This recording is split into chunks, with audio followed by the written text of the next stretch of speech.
அனைவருக்கும் திருக்குறள் வணக்கம். திருப்பூர் தமிழ் இலக்கிய பண்ணையின் ஏப்ரல் மாத நிகழ்வு கடந்த 19/4/2026 ஞாயிறன்று நடைபெற்றது. நிகழ்வில் திருப்பூர் பாண்டிநகர் தாய் தமிழ் பள்ளி ஆசிரியர்கள் தமிழ்தாய் வாழ்த்து பாட நிகழ்வு துவங்கியது. தமிழ் இலக்கிய பண்ணையின் செயலாளர் ரா. கார்த்திகேயன் ஐயா அவர்கள் அனைவரையும் வரவேற்று தேர்தல் முறைகளை விளக்கினார். மதிப்புறு தலைவர் தவத்திரு சுந்தர்ராச அடிகளார் அவர்கள் தலைமை உரையாற்ற, மருத்துவர் திரு முத்துசாமி ஐயா அவர்கள் நோக்க உரை நிகழ்த்தினார். இம்மாத கவிதை தலைப்பு தேர்தல் திருவிழா என்பதால், அதுவும் தேர்தல் காலம் என்பதால் நன்றாக சூடு பிடிக்கும் வரிகளை வாரி தெளித்து இருந்தார்கள் கவிஞர்கள். திருக்குறளில் அரசியல் என்ற தலைப்பில் ஆசிரியை தமிழ்ச்செல்வி அவர்களும் நகைச்சுவையில் எச்சுவை மிகுதி என்கின்றது போல் நடப்பு நிகழ்வுகளை கொண்டு சிறப்பாக உரையாற்றினார். ரகுபதி ஐயா திருக்குறள் வேதம் என்ற தலைப்பில் அஜந்தா நாராயணசாமி ஐயா அவர்களும் தமிழிசையின் தொன்மை இன்றைய நிலை என்ற தலைப்பிலே மோகன்ராஜ் ஐயா அவர்கள் உரையாற்றினார்கள்.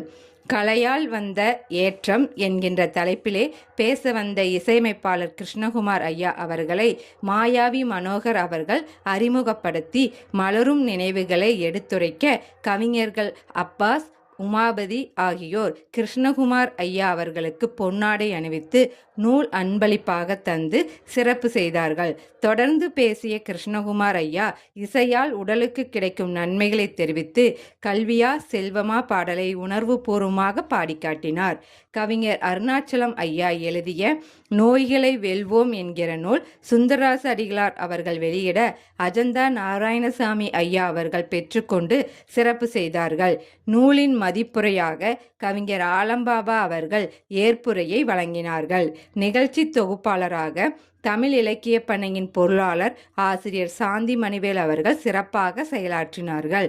இறுதியாக தமிழ் இலக்கிய பண்ணையின் ஒருங்கிணைப்பாளர் ப. ஆ. மனோகரன் ஐயா அவர்கள் நன்றியுரை நிகழ்த்த நிகழ்வு இனிதே நிறைவடைந்தது. குறிப்பு: நூல் வெளியீடு செய்த அருணாச்சல் ஐயா அவர்கள் அனைவருக்கும் மதிய உணவு வழங்கி நாடு அதை நாடு அதை நாடாவிட்டால் ஏது வீடு? நாடு அதை நாடு அதை நாடாவிட்டால் ஏது வீடு? நாடு அதை நாடு அதை நாடாவிட்டால் ஏது வீடு? பாடும் பொழுதெல்லாம் அதையே பாடு, பாடும் பொழுதெல்லாம் அதையே பாடு. மானம் பெரிதென்று வாழும் பண்பாடு, மானம் பெரிதென்று வாழும் பண்பாடு. நாடு அதை நாடு அதை நாடாவிட்டால் ஏது வீடு? பாலைவனம் என்ற போதும் நம் நாடு, பாறை மலை கூட நம் எல்லை கோடு. பாலைவனம் என்ற போதும் நம் நாடு, பாறை மலை கூட நம் எல்லை கோடு. ஆறு நிலம் பாய்ந்து விளையாடும் தோட்டம், வீர சமுதாயமே எங்கள் கூட்டம். ஆறு நிலம் பாய்ந்து விளையாடும் தோட்டம், வீர சமுதாயமே எங்கள் கூட்டம். நாடு அதை நாடு அதை நாடாவிட்டால் ஏது வீடு? வானம் குலமாந்தர் முகம் பார்த்ததில்லை, வஞ்ச நிலவெங்கள் மனம் பார்த்ததில்லை. வானம் குலமாந்தர் முகம் பார்த்ததில்லை, வஞ்ச நிலவெங்கள் மனம் பார்த்ததில்லை. வீரர் விழி தாழ்ந்து நிலம் பார்த்ததில்லை, வெற்றி திருமாது நடை போடும் எல்லை. வீரர் விழி தாழ்ந்து நிலம் பார்த்ததில்லை. வெற்றி திருமாது நடை போடும் எல்லை நாடு. அதை நாடு, அதை நாடாவிட்டால் ஏது வீடு?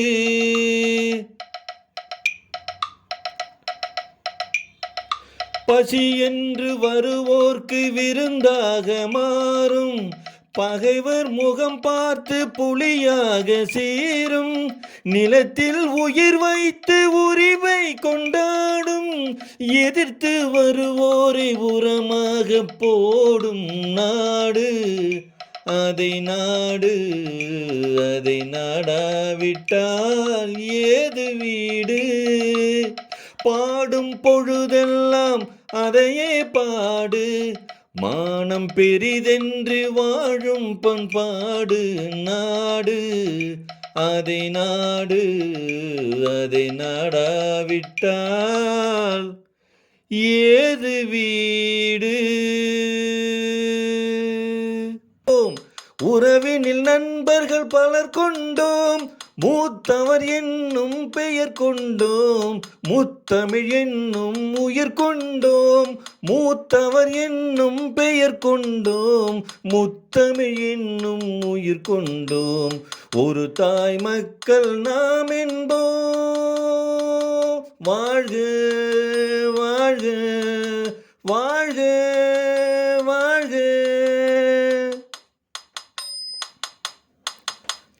தர்மத்தின் சங்கொலி முழங்கிடுவோம். தமிழ் தாயின் மலரடி வணங்கிடுவோம். தர்மத்தின் சங்கொலி முழங்கிடுவோம்.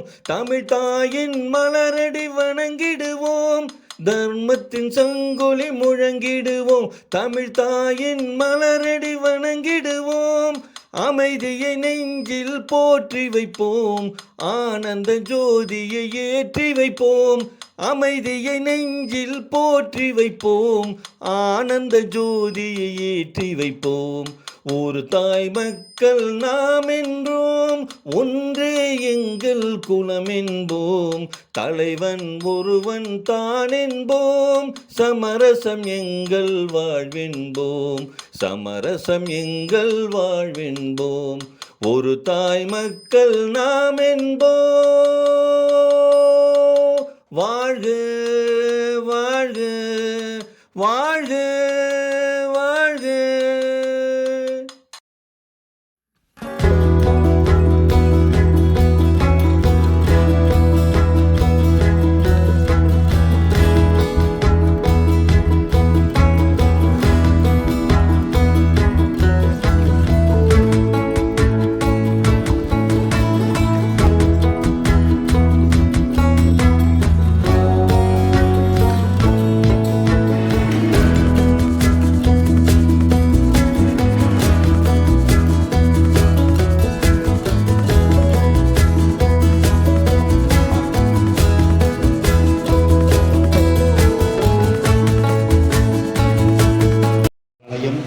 நோக்க உரையாற்றலுக்கும் மருத்துவர் முத்துசாமி அவர்களையும் வருக வருக என வரவேற்கின்றேன். தேர்தல் திருவிழா கவிதை பாட வந்திருக்கும் தேனிக்கான பால்கி அவர்களையும், ரவீந்திரன் அவர்களையும், ஆலம்பாபா அவர்களையும், அருணாசலம் அவர்களையும், குமாரசாமி அவர்களையும், அப்பாஸ் அவர்களையும், மாயாவி மனோகர் அவர்களையும், உமாபதி அவர்களையும், மாரிமுத்து அவர்களையும் வருக வருக என வரவேற்கின்றேன். தேசம் காப்போம் தலைப்பில் பேச இருக்கும் இனி வரவேற்கும் மோகன்ராம் அவர்களையும் வருக வருக என வரவேற்கின்றேன். தமிழ் இசையின் தொன்மை பற்றியும் இன்றைய நிலைமை பற்றியும் பேச இருக்கும் மோகன்ராஜ் அவர்களையும் வருக வருக என வரவேற்கின்றேன்.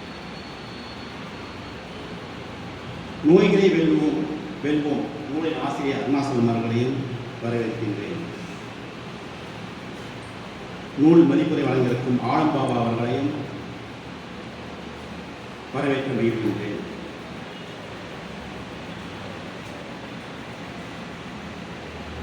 பிரபாகரன் அவர்களையும், கோகுல் பிரசாத் அவர்களையும், காலை கிரி ஐயா அவர்களையும்,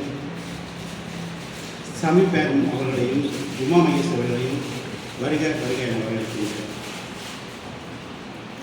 முத்துபா சுந்தராஜ் அடிகளை அழைக்கின்றேன்.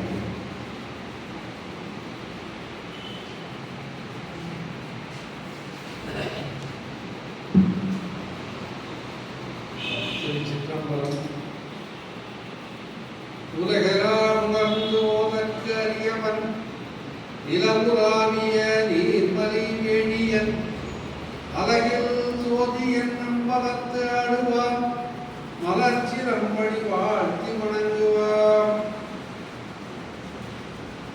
ஒவ்வொரு மாதமும் மகிழ்ச்சியான நாள் போன்றாக ஜாக்கிட்டான். ஏன்னா எல்லா அன்புகளை சந்திக்கிறதுக்கு ஒரு மிகப்பெரிய வாய்ப்பு. அதாவது தமிழால் இணைப்பவனாரு.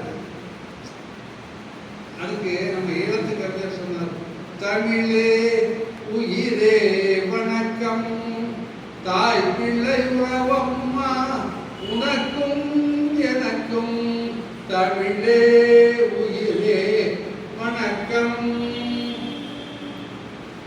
அவ்வளவு ஒரு அற்புதமான மொழி. ஏன்னா ஈழத்தை விடுதலை கிடைச்சிருந்தா இன்னைக்கு தமிழ் அங்கதான் இருக்கு. இங்க தமிழை காணும். இப்போ தேர்தல் பற்றி எல்லாருமே கவிதை வாசிட்டு போறீங்க. தேர்தல் நேரத்தில் தமிழ் எங்கேயாவது இருக்காருன்னா இல்லை. அண்டா இருக்கா இருக்குது. என் வீட்டு காட்பாக்ஸ் வரையும் ஒரே சண்டை எங்கள் வீட்டில். அதுக்கு பக்கத்து வீட்டுக்காரர் நம்ம வீட்டுக்கு மட்டும் காட்பாக்ஸ் வாங்க வாழ்க்கைக்கு வந்துருக்குன்னு நினைக்கிறத ஒரே ஆனந்தமாக இருக்கும். ஹாட்பாக்ஸ் வராங்க வந்துட்டு சந்தோஷம். ஏங்கய்யா ஹாட்பாக்ஸ் வராங்க வீட்டில் கூட ஆகிட்டாங்களா? ஆமாம், வீட்டுக்கு சூடு ஆயிட்டதா உள்ள போட்டால் அப்படியே நிற்க. என்ன கோயம்புத்தூர் பார்த்தா இப்போ மக வீட்டில் பார்த்தீங்கன்னா மாப்பிள்ளை ஒரு தம்பி அவங்க அம்மா 3 அண்டா பெரிய பெரிய அண்டா கோவை. அது எங்க இறக்க தெரியாது. ரத்தன கோயில் இருக்காங்க. வேற அண்டா கொடுத்தாங்களா? வேற ஏதாவது நம்பி கொடுத்தாங்க? இல்லை, அது வருங்க. அது அடுத்தது. அது வணங்குறது கடைசி நேரம். ஆனா எங்க வீட்டுக்கு எவ்வளவு வர மாட்டேங்க. இந்த சாமியார் இப்படி ஒரே ஆனந்தத்தில் கிடைக்கிறது வந்து தேர்தல் வந்தா மாத்திரம் 2 நாளைக்கு சாராய கிடைக்கிறது வந்து அதோட ஆனந்தம், மிகப்பெரிய ஆனந்தம். ஆக இப்படிப்பட்ட ஒரு நிலை வந்து ஒரு கேவலமான நிலை தமிழ்நாட்டில் இருக்கு. ஆராய்ச்சி நடத்துறாங்கிறது வேற. ஆனா எல்லாரும் அதை தான் செய்யறாங்க. அதில் பார்த்தீங்கன்னா சீமான் ஒருத்தர் ரொம்ப அருமையாக சொல்றாரு. அவருக்கு கொடுக்கறதுக்கு காசு இல்லை, இல்லாட்டி அவருக்கு கொடுப்பாரு.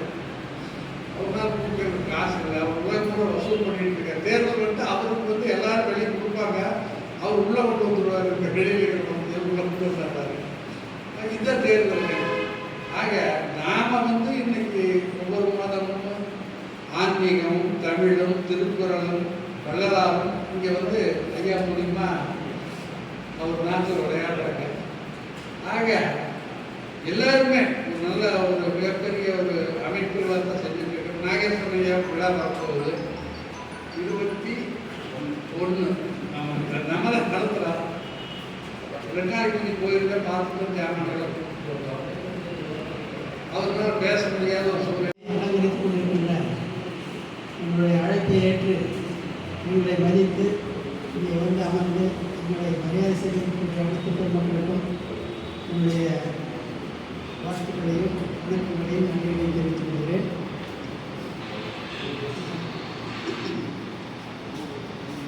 கார்த்திகேயன் சொன்னார், எலெக்ஷன் நடந்துட்டு இருக்குது, இன்றைக்கி கூட்டம் குறைவாக தான் வரும், அருணாச்சல சாப்பாடு குறைவாக போடுறாரு அப்படின்னு சொன்னார். இன்றைக்கி சாப்பாடு பத்தாதுன்னு நினைக்கிறேன். கூட்டம் அதிகமாக இருக்குது. உண்மையிலேயே தேர்தலுக்கெல்லாம் இங்கே தான் சூடு பிடிச்சிருக்குன்னு நினைக்கிறேன்.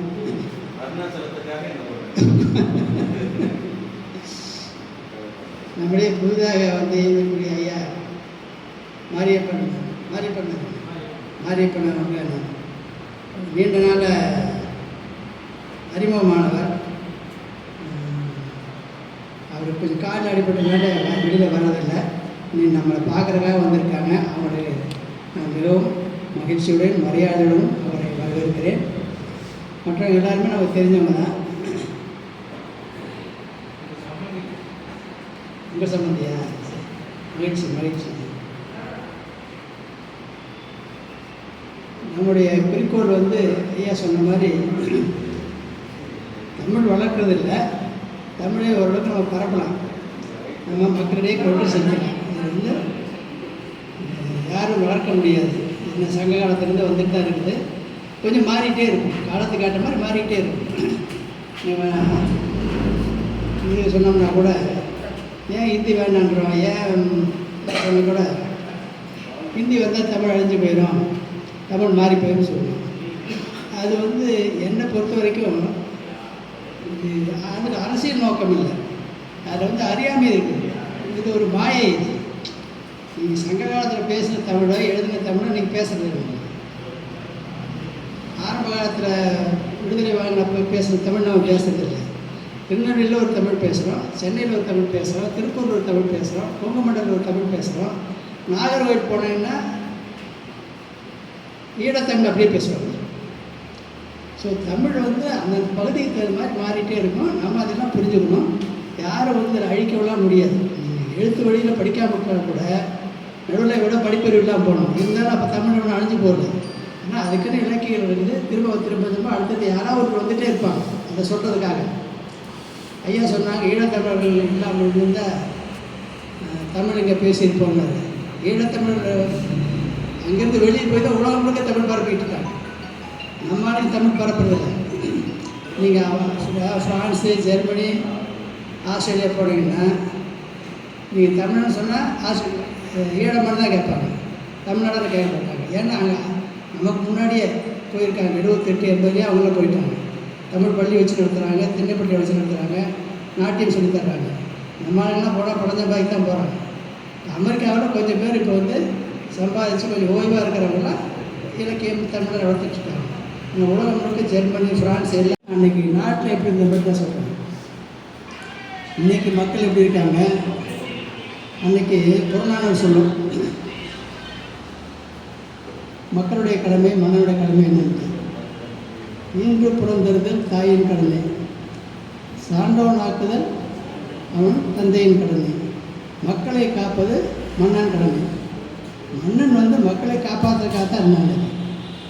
மக்கள்கிட்ட வரி பணத்தை வாங்கி லஞ்சத்தை வாங்கி வியாபாரம் பண்ணி சம்பாதிச்சு அதை செலவு பண்ணுறது. மக்கள் வந்து மண்ணை காப்பாற்றுறாங்க. எங்கேருந்து காப்பாற்றுறாங்க? வெளிநாட்டு படையிலிருந்து காப்பாற்றுறாங்க, போரெடுப்பிலிருந்து. உள்நாட்டில் கொலைகள் இருக்கும், எங்கேயுமே சட்ட சிக்கல் தான் இருந்துட்டு தான் இருக்கும். இங்கே திருவள்ளுவரே கல்லாமை சொல்கிறாரு, கல்லுள்ளாமை சொல்கிறாரு. அப்போ அது இருந்திருக்குது. எந்த காலத்தில் எல்லா தவறும் இருந்துட்டு தான் இருக்கும்.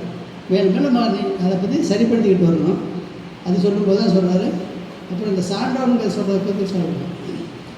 சான்றோன்னு என்ன விளக்கம்னா, புறநானூறு என்ன சொல்லுது, தன் மகன் போருக்கு சென்று முதுகில் காயப்பட்டு ஏதாவது இறந்து விட்டான் என்ற செய்தி கேட்டு ஓடிய தாய் ஒரு சபதம் எடுத்துகிட்டு போவாங்க. அது உங்களுக்கு எல்லாம் தெரியும். அங்கே போன உடனே தன் மகன் மார்பிள் மேலேந்தி தான் இறந்துருக்கான்னு தெரிஞ்சோடனே அப்போ அதான் அது சம்மந்தமாக திருவள்ளுவர் சொல்வார். ஈன்ற பொழுதில் பெரியோருக்கும் தன் மகனை சான்றோன் என காட்டுதாய், அவன் தான் சான்றோன் நினைக்கும்.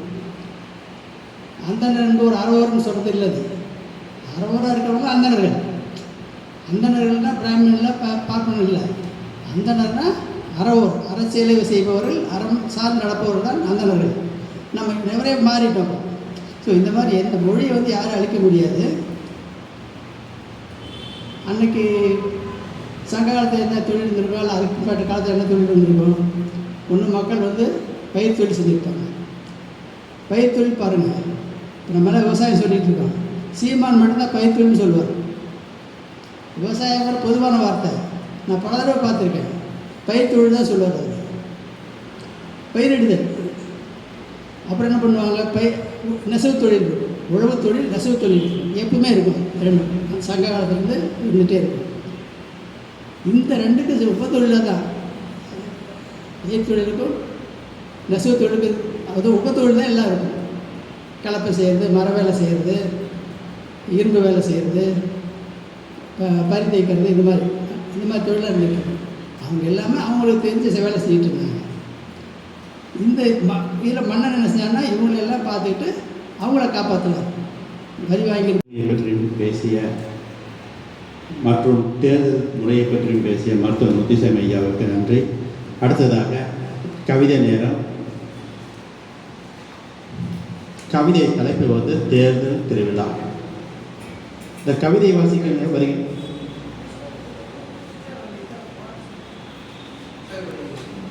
திருவிழா. கவிதை வாசிக்கின்ற கவிஞர்கள் நேரடியாக கவிதைக்கு போயிருங்க. யாரும் அவங்களுடைய முகவுரை வேண்டியதை எல்லாமே அவங்களுக்கு தெரியும். முதலில் அகரிசி ஆலம்பாபா அவர்களை கவிதை வாசிக்கிறார்.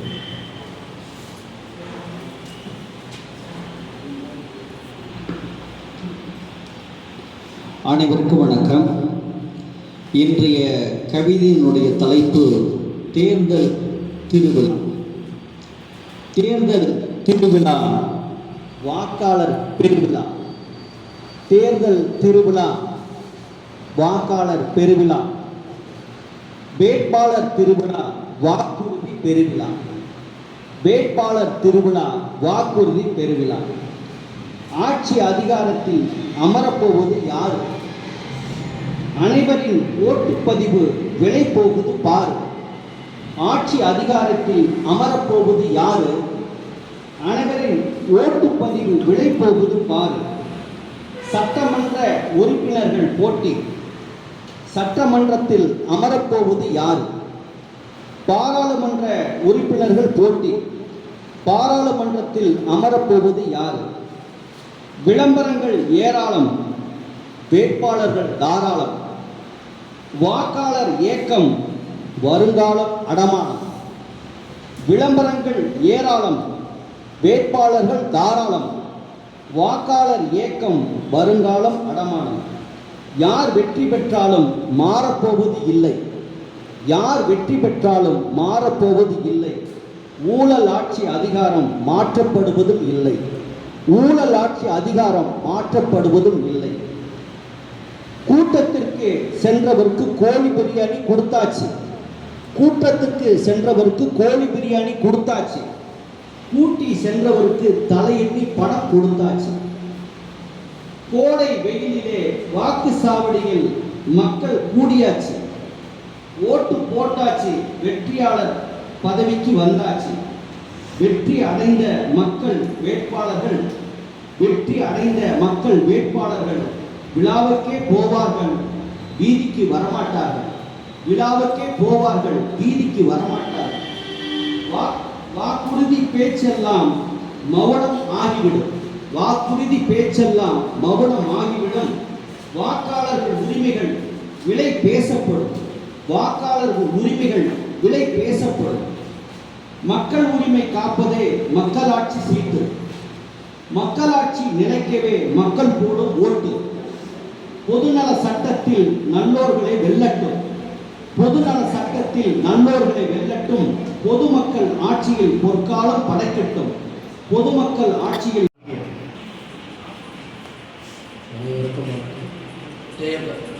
விரலில் மை தொட்டி எழுதிய கவிதை. விரலில் மை தொட்டி எழுதிய கவிதை. ஆள்காட்டி விரல் சிறந்ததோர் ஆளை காட்டட்டும் மனிதன். ஆள்காட்டி விரல் சிறந்ததோர் ஆளை காட்டட்டும் மனிதன். விரலில் மை ஏற்படுத்தும் கரையே, விரலில் மை ஏற்படுத்தும் கரையே, விழி பார்க்கும் இடமெல்லாம் கரை நீக்கும் மனிதன். விரலில் மை ஏற்படுத்தும் கரையே, விழி பார்க்கும் இடமெல்லாம் கரை நீக்கும் மனிதன். பிரம்மனின் சிம்மாசனம், பிரம்மனின் சிம்மாசனம் ஒரு நாள் உனக்கு. பிரம்மனின் சிம்மாசனம் ஒரு நாள் உனக்கு. சீர்கொண்டு சீர்திருத்தம் செய் மனிதன். சீர்கொண்டு சீர்திருத்தம் செய் மனிதன். சட்டைப்பை நிறையும் மனம் மகிழாதே. சட்டைப்பை நிறையும் மனம் மகிழாதே. உன் இதயம் தொலையாமல் பார்த்துக்கொள் மனிதன். சட்டைப்பை நிறையும் மனம் மகிழாதே. உன் இதயம் தொலையாமல் பார்த்துக்கொள் மனிதன். சித்திரம் பேசுதடி சுவரெல்லாம். சித்திரம் பேசுதடி சுவரெல்லாம். பின் நித்திரை கெட்டதடி தினமெல்லாம். சித்திரம் பேசுதடி சுவரெல்லாம். பின் நித்திரை கெட்டதடி தினமெல்லாம். எமது விரலும் உமது குரலும் ஞாபக விருச்சம் மட்டுமே மனிதா. எமது விரலும் உமது குரலும் ஞாபக விருச்சம் மட்டுமே மனிதா. ஒரு விரல் தீண்டா மையை, ஒரு விரல் தீண்டா மையை தீர்க்கும் தீண்டும் மை மனிதா. ஒரு விரல் தீண்டா மையை தீர்க்கும் தீண்டும் மை மனிதா. உன்னுடைய தாமதம் பிறருக்கான சந்தர்ப்பம் ஆகாமல் பார்த்துக்கொள் மனிதா. உன்னுடைய தாமதம் பிறருக்கான சந்தர்ப்பம் ஆகாமல் பார்த்துக்கொள் மனிதா. வாழ்க்கை. அனைவருக்கும் எனது இனிய காலை வணக்கங்கள். தேர்தல் திருவிழா 5 வருஷத்துக்கு ஒரு தரம் வந்து போகும் திருவிழாங்க. 5 வருஷத்துக்கு ஒரு தரம் வந்து போகும் திருவிழாங்க. அனைவரும் அவசியம் அறிந்து கொள்ள வேணுமுங்க. அனைவரும் அவசியம் அறிந்து கொள்ள வேணுமுங்க. வசதி படைத்தவர் வாக்கு கேட்கும் வேஷமுங்க. வசதி படைத்தவர் வாக்கு கேட்கும் வேஷமுங்க. வறுமையுடையவர் வாக்கு போடும் மோசமுங்க. வறுமையுடையவர் வாக்கு போடும் மோசமுங்க. சின்ன மீனை போட்டு பெரிய மீனை பிடிக்கும் சிறுமியைத்தான் கடைபிடிப்பாங்க. சின்ன மீனை போட்டு பெரிய மீனை பிடிக்கும் சிறுமியைத்தான் கடைபிடிப்பாங்க. சிந்திக்காம நீங்க வாக்களிச்சு புட்டா சிக்கலில் தான் மாட்டிக்குவீங்க. சிந்திக்காம நீங்க வாக்களிச்சு புட்டா சிக்கலில் தான் மாட்டிக்குவீங்க. இலவசங்கள் நம் வசமாகும்னு நப்பாசை தான் காட்டுவாங்க. இலவசங்கள் நம் வசமாகும்னு நப்பாசையை தான் காட்டுவாங்க. இயலாது என்றறிந்தும் நம் பேராசையைத்தான் தூண்டுவாங்க. இயலாது என்றறிந்தும் நம் பேராசையைத்தான் தூண்டுவாங்க. பின்னர் தூண்டில் மாட்டிக்கிட்ட மீனை போல துன்பப்பட வேணுமுங்க. பின்னர் தூண்டில மாட்டிக்கிட்ட மீனை போல துன்பப்பட வேணுமுங்க. நம்ப முடியாத வாக்குறுதிகளை நாளும் தான் அள்ளி வீசுவாங்க. நம்ப முடியாத வாக்குறுதிகளை நாளும் தான் அள்ளி வீசுவாங்க. நாளைய தலைமுறைக்கு பட்டை நாமம் தான் போடுவாங்க. நாளைய தலைமுறைக்கு பட்டை நாமம் தான் போடுவாங்க. போராடும் நம் குணத்தை போங்காக மாற்றுவாங்க. போராடும் நம் குணத்தை போங்காக மாற்றுவாங்க. போலியான வாழ்க்கைக்கு பொய்யால மடை மாற்றுவாங்க. போலியான வாழ்க்கைக்கு பொய்யால மடை மாற்றுவாங்க. எளிய மனிதா எச்சரிக்கையாக இரு. ஏழைகள் இங்கு வாக்காளர்கள் மட்டுமே. சமத்துவமற்ற ஜனநாயகத்தில் தேர்தல் ஒரு விழாதான். நன்றி, வணக்கம். அடுத்ததாக தமிழ்ச்செம்மல் குமாரசிங் ஐயா அவர்கள்.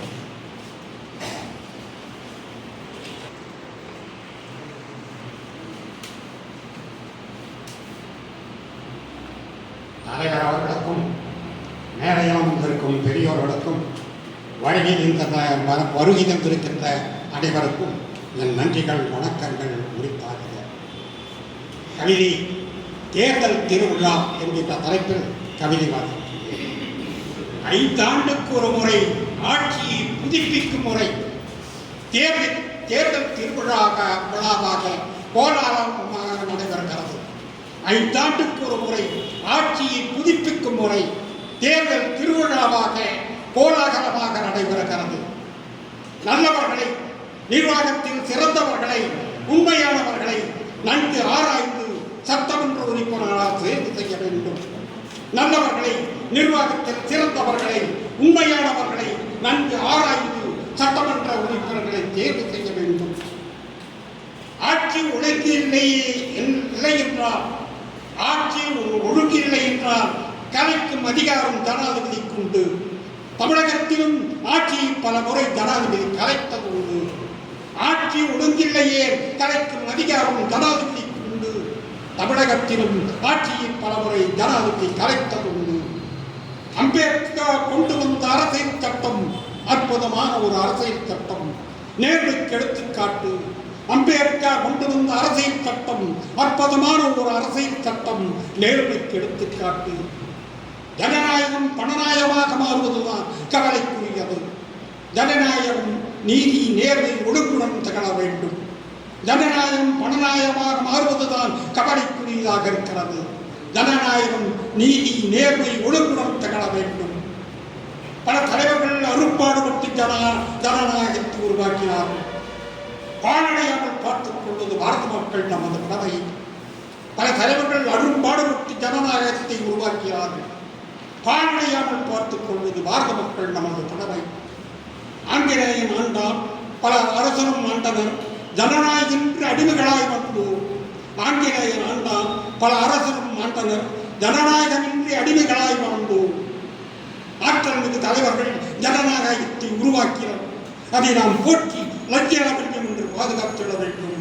அனைவரும் வாக்குகளை செய்யும் நமது கடமைகளை செய்திடுவோம். ஆற்றல் மிகு தலைவர்கள் ஜனநாயகத்தை உருவாக்கினர். அதை நாம் போற்றி லட்சியம் என்று பாதுகாத்திட வேண்டும். அனைவரும் வாக்குகளை செலுத்தி நமது கடமையை செய்திடுவோம்.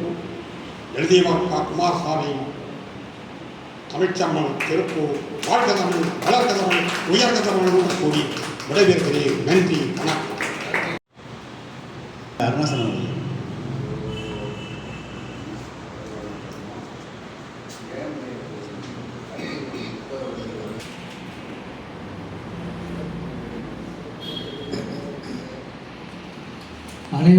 இனிய காலை அன்பு வணக்கம். இன்றைய நிகழ்ச்சியில் அனைவரும் சிறப்பாக வருகை தந்திருக்கின்றீர்கள். இன்றைய தலைப்பு மிகச்சிறந்த தலைப்பு, யாருமே எதிர்பார்க்க முடியாத தலைப்பு, யாருமே கொடுக்க முடியாத தலைப்பு, தேர்தல் திருவிழா. இந்த தலைப்பிலே கவிதை வாசிக்க தொடங்குகிறேன். தேர்தல் திருவிழா தெருவெங்கும் படையுடன் வருகிறார்கள். வேட்பாளர்கள் தேர் வண்டியில் அமர்ந்து கொண்டு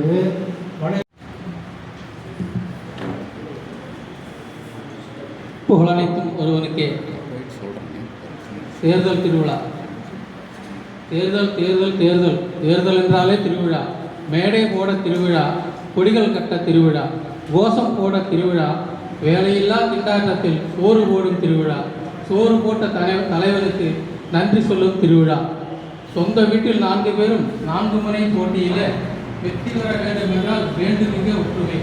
சொந்த வீட்டில் 4 பேரும் 4 முனை போட்டியில்லை, வெற்றி பெற வேண்டும் என்றால் வேண்டுமிக ஒற்றுமை. உட்கட்சி பூசல். வெற்றி வாகை சூடியதோ விலாசமற்ற வேறொருவர், வெற்றி வாகை சூடியதோ விலாசமற்ற வேறொருவர். தொண்டு செய்ய அவன் பின்னே தொடர்ந்து செல்லும் நாள் வரும், தொண்டு செய்ய அவன் பின்னே தொடர்ந்து செல்லும் நாள் வரும். தொலைத்துவிட்ட பொருளையெல்லாம் தேடிச் செல்லும் தொண்டு அது, தொலைத்துவிட்ட பொருளையெல்லாம் தேடிச் செல்லும் தொண்டு அது. மக்கள் சேவை என்று சொல்லி உதடு மட்டும் அசைந்தது, கூடி நின்ற மக்களுக்கு அவன் உள்ளத்தின் மொழி தெரியவில்லை.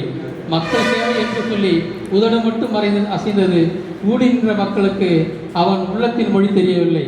தேடி தேடி கிடைத்ததெல்லாம் தொலைத்துவிட்ட சுதந்திரமும் நிம்மதியான வாழ்க்கையும், தேடி தேடி கிடைத்ததெல்லாம் தொலைத்துவிட்ட சுதந்திரமும் நிம்மதியான வாழ்க்கையும். என்ன சொல்லி என்ன பயன்? தொண்டன் நிலை தொண்டு செய்வது, தலைவர் நிலை பொருள் சேர்ப்பது. என்ன சொல்லி என்ன பயன்? தொண்டன் நிலை தொண்டு செய்வது, தலைவர் நிலை பொருள் சேர்ப்பது. என்று தனியும் இன்று இந்த நிலை என்று ஏங்கி நிற்கும் பாமர மக்கள், என்று தனியும் இந்த நிலை என்று ஏங்கி நிற்கும் பாமர மக்கள். நன்றி, வணக்கம்.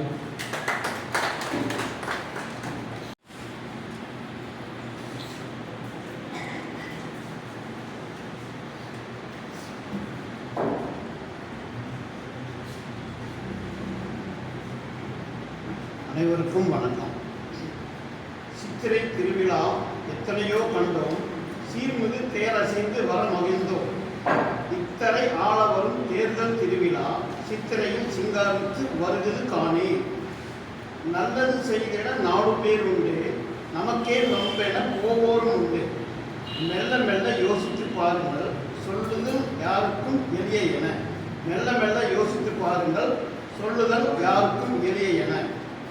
அள்ளி வீசும் பொய்களை எல்லாம் கிள்ளி குப்பை கூடையில் போடுங்கள். அள்ளி வீசும் பொய்களை எல்லாம் கிள்ளி குப்பை கூடையில் போடுங்கள்.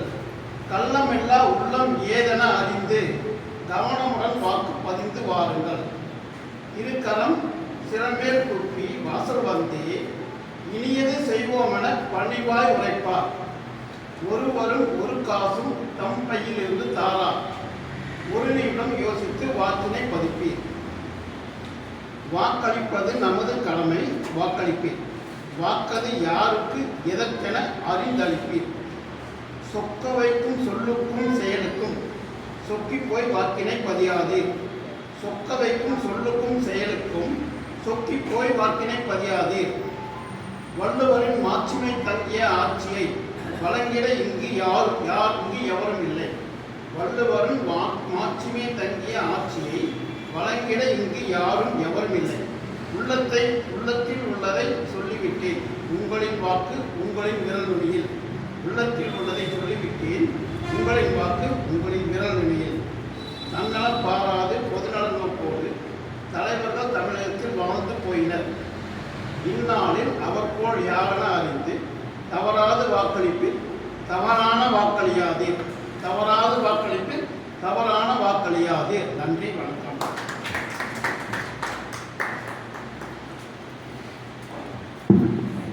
அடுத்ததாக அவையோர் அனைவருக்கும் வணக்கம். தலைப்பு தேர்தல் திருவிழா. ஒரு குரல் புரட்சி இன்று உயரத்தில் உள்ளது. ஒரு குரல் புரட்சி இன்று உயரத்தில் உள்ளது. மக்களின் மனநிலையோ மௌனத்தில் நிற்கிறது. மக்களின் மனநிலையோ மௌனத்தில் நிற்கிறது. கொல்லிமலை கிளைகளுக்கும் பூனன்பவும் குடிசை உண்டு என்று சொல்லிவிட்டு சென்றாரே பாரதிதாசன் புதுவெளியில். கொல்லிமலை கிளைகளுக்கும் பூனன்பவும் குடிசை உண்டு என்று சொல்லிவிட்டு சென்றாரே பாரதிதாசன் புதுவெளியில்.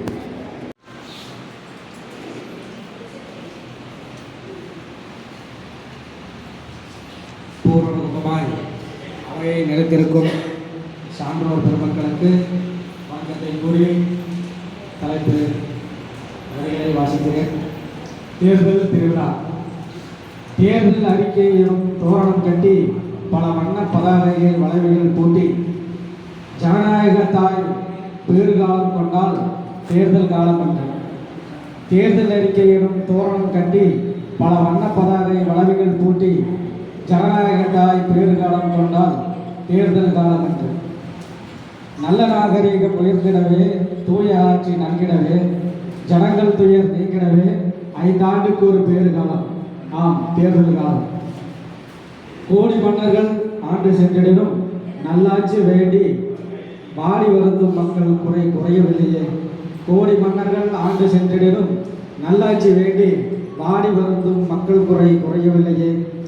நாடி சென்று வாக்கு அளித்து நேர்த்தி முடித்த பின்னரும் ஊழி முதல்வன் உய்மைக்கு வருவான் என்று காத்திருக்க, நாடி சென்று வாக்கு அளித்து நேர்த்தி முடித்த பின்னரும் ஊழி முதல்வன் உய்மைக்கு வருவான் என்று காத்திருக்க நாங்களும் மாண்புமிகு ஊழல் குட்டிகளை தேர்ந்து என்று விடுகிறாய் மக்களாட்சி கமிட்டியே. மாண்புமிகு ஊழல் குட்டிகளை தேர்ந்து என்று விடுகிறாய் மக்களாட்சி கமிட்டியே. சட்டம் என்னும் உற்சவ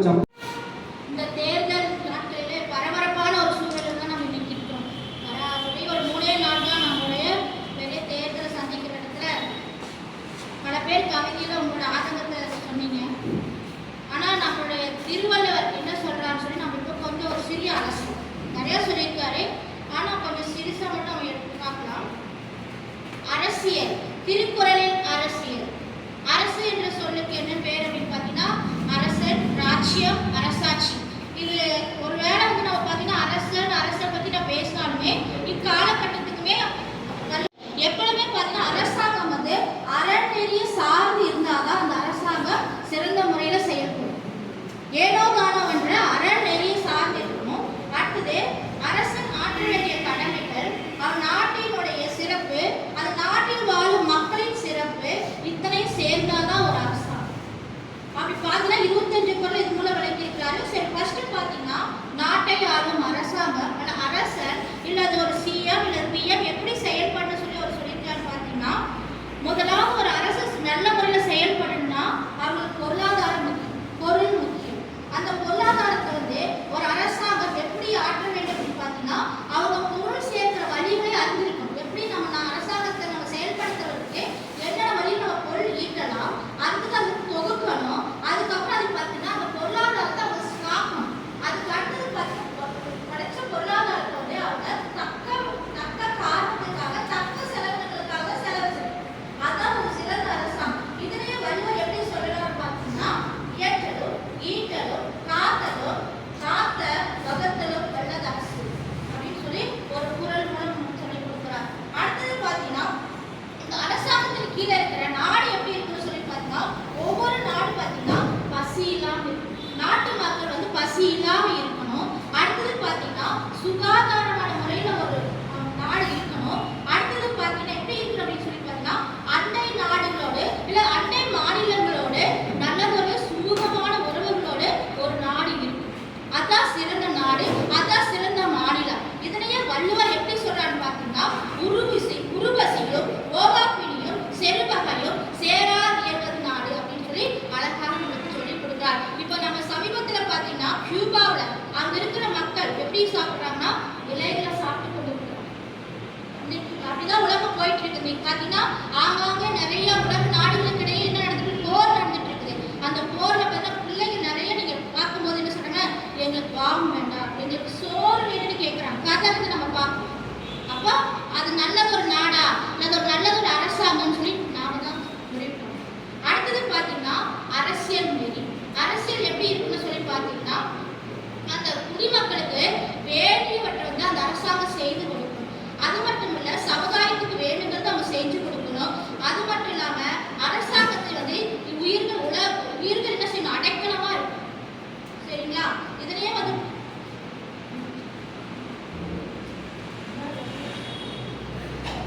அப்போ பார்த்தீங்கன்னா குடிமக்கள் வந்து எப்படி இருக்கணும் அப்படின்னு சொல்லி பார்த்தா வேணுங்கிறத அரசாங்கம் செஞ்சு கொடுக்கறதே ஒரு நல்ல அரசாங்கம். இதையே வந்து குடித்தழுகி கோலோச்சும் மாநில மன்னன் அடித்தழுகி இருக்கும் உலகம்னு சொல்லி குரல் மூலியமா நம்மளுக்கு விளக்குகிறாங்க.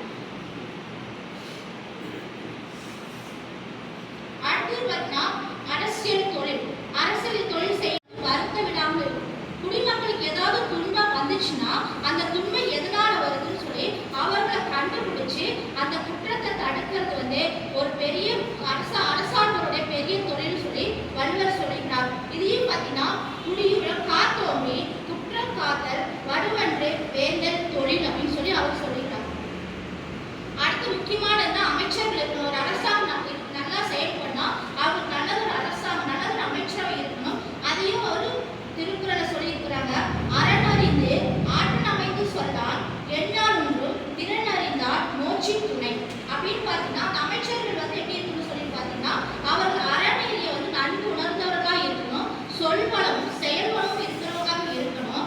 அடுத்து நல்லதொரு ஆலோசனை அந்த அரசாங்கத்துக்கு நல்ல ஆலோசனை வழங்குவதாக அமைச்சர்கள் இருக்கணும். அந்த இடத்துல முகஸ்துதிக்கு வேலையே இல்லை. முகஸ்துதி செய்கிற அரசரவே திருவள்ளுவர் சாடிக்கிறார். பார்த்தீங்கன்னா அமைச்சர்கள் யார் அப்படின்னு பார்த்தீங்கன்னா ஒரு மன்னனுடைய கண்களாக வர்ணிக்கப்படுகிறார் திருவள்ளுவர்.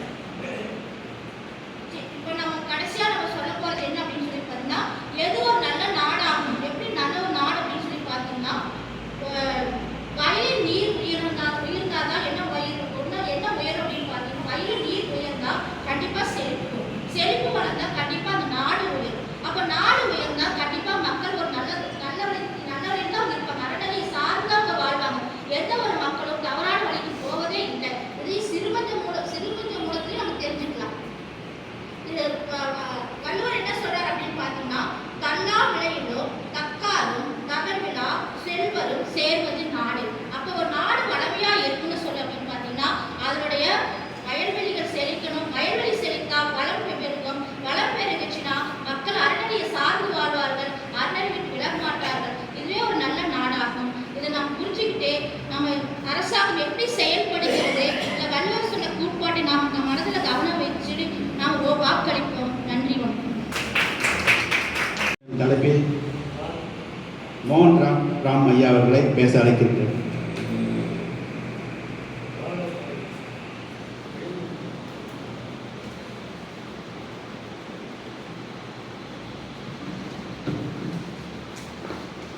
இந்த இனிய விழாவை இனிய நிகழ்வுகளாக நடத்தி கொண்டிருக்கின்ற தமிழ் இலக்கிய பண்ணையின் தலைவர் ஐயா மருத்துவர் முத்துசாமி ஐயா அவர்களுக்கும்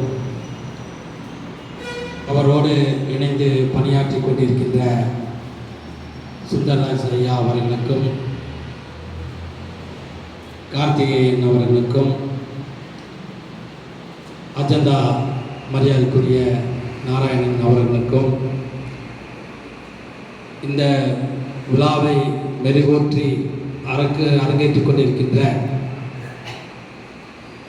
வருகை தந்திருக்கின்ற அனைத்து தமிழ் ஆர்வலர்கள், எழுத்தாளர்கள், படைப்பாளர்கள் அனைவருக்கும் எனது காலை வணக்கத்தை சிரம் தாழ்த்தி சொல்வதில் மிக்க மன மகிழ்ச்சி அடைகிறேன். பார்த்தீங்கன்னா தேசம் உயரட்டும் என்றுதான் நாம் இந்திய குடிமகன் ஒவ்வொருவருமே நாம் நினைத்து பெருமை அடைவோம். அந்த வகையிலே தேசம் காப்போம் என்ற இந்த இனிய தருணத்தில் செய்தியிலே உங்களுக்கு ஒரு முக்கியமான செய்தியை சொல்ல கடமைப்பட்டிருக்கிறேன். இப்பொழுது பார்த்தீங்கன்னா இன்னைக்கு இருக்கிற சூழ்நிலையில் இப்போ தேர்தல் தலைப்பு எடுத்திருக்கிறீங்க. அதே சமயத்தில் வார் நடந்துட்டு இருக்குது. உங்களுக்கு எல்லாத்துக்குமே தெரியும். அந்த வார் எல்லா உலக தரப்பு மக்களையும் அச்சத்தில் ஆழ்த்தி உள்ளது. அந்த அடிப்படையிலே நமது பாரத தேசம் எந்த அடிப்படையிலே நகர்ந்து செல்கிறது? என்று பார்த்தால் நாம் அனைவருமே மார்பற்றி பெருமைப்படும் அளவிற்கு தேசம் பாதுகாப்பாக உறுதி செய்யப்பட்டது என்பதை எப்படி நீங்கள் அறிவீர்கள்?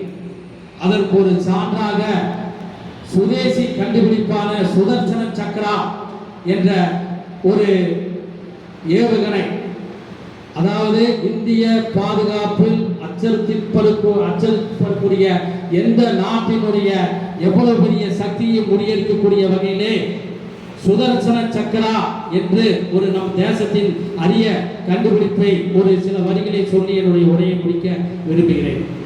சுதர்சன சக்ரா என்பது என்றால் இன்டகிரேட்டட் ஏர் வெப்பன்ஸ் சிஸ்டம் என்று சொல்லுவாங்க.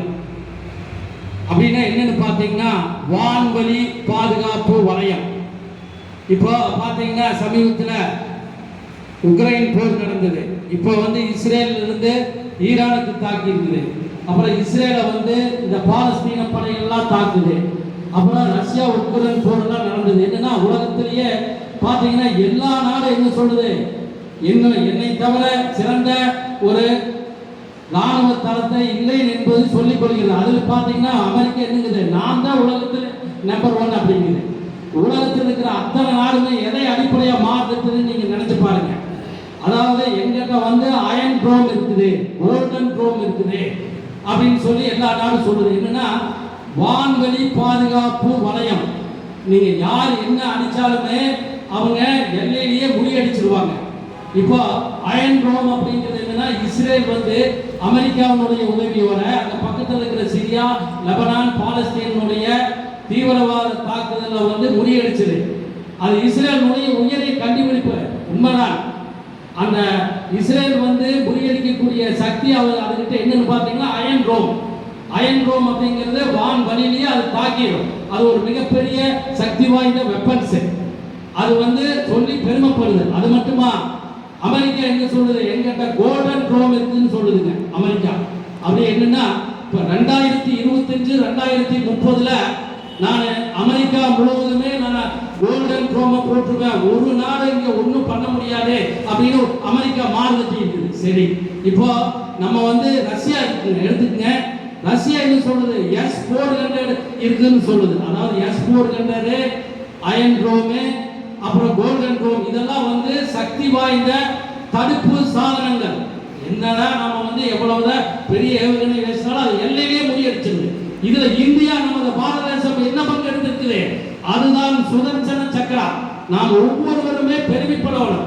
அந்த சுதர்சன சக்ரா என்றால் என்ன அப்படின்னா அது 3 வகைப்படுதுங்க. உலகத்திலேயே இப்போ நம்ம நாடு சொந்தமா சுதேசியா கண்டுபிடிச்சிருக்குது அந்த சுதர்சன சக்ரா.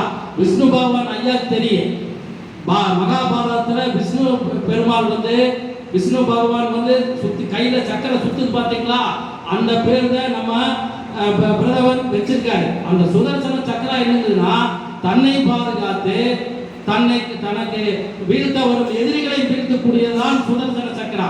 இது பாருங்க, நம்மளாம் ஆச்சரியப்பட விஷயம் என்னன்னா அது 3 வகைப்படும். ஒன்று ஸ்மார்ட் லைன் அப்படிங்கிறது, அதாவது குறுகிய காலத்துல குறுகிய கிலோமீட்டர்ல போறது. அது எப்படிங்க, அது ஒரு 26-30 கிலோமீட்டருக்கு பாயக்கூடியது.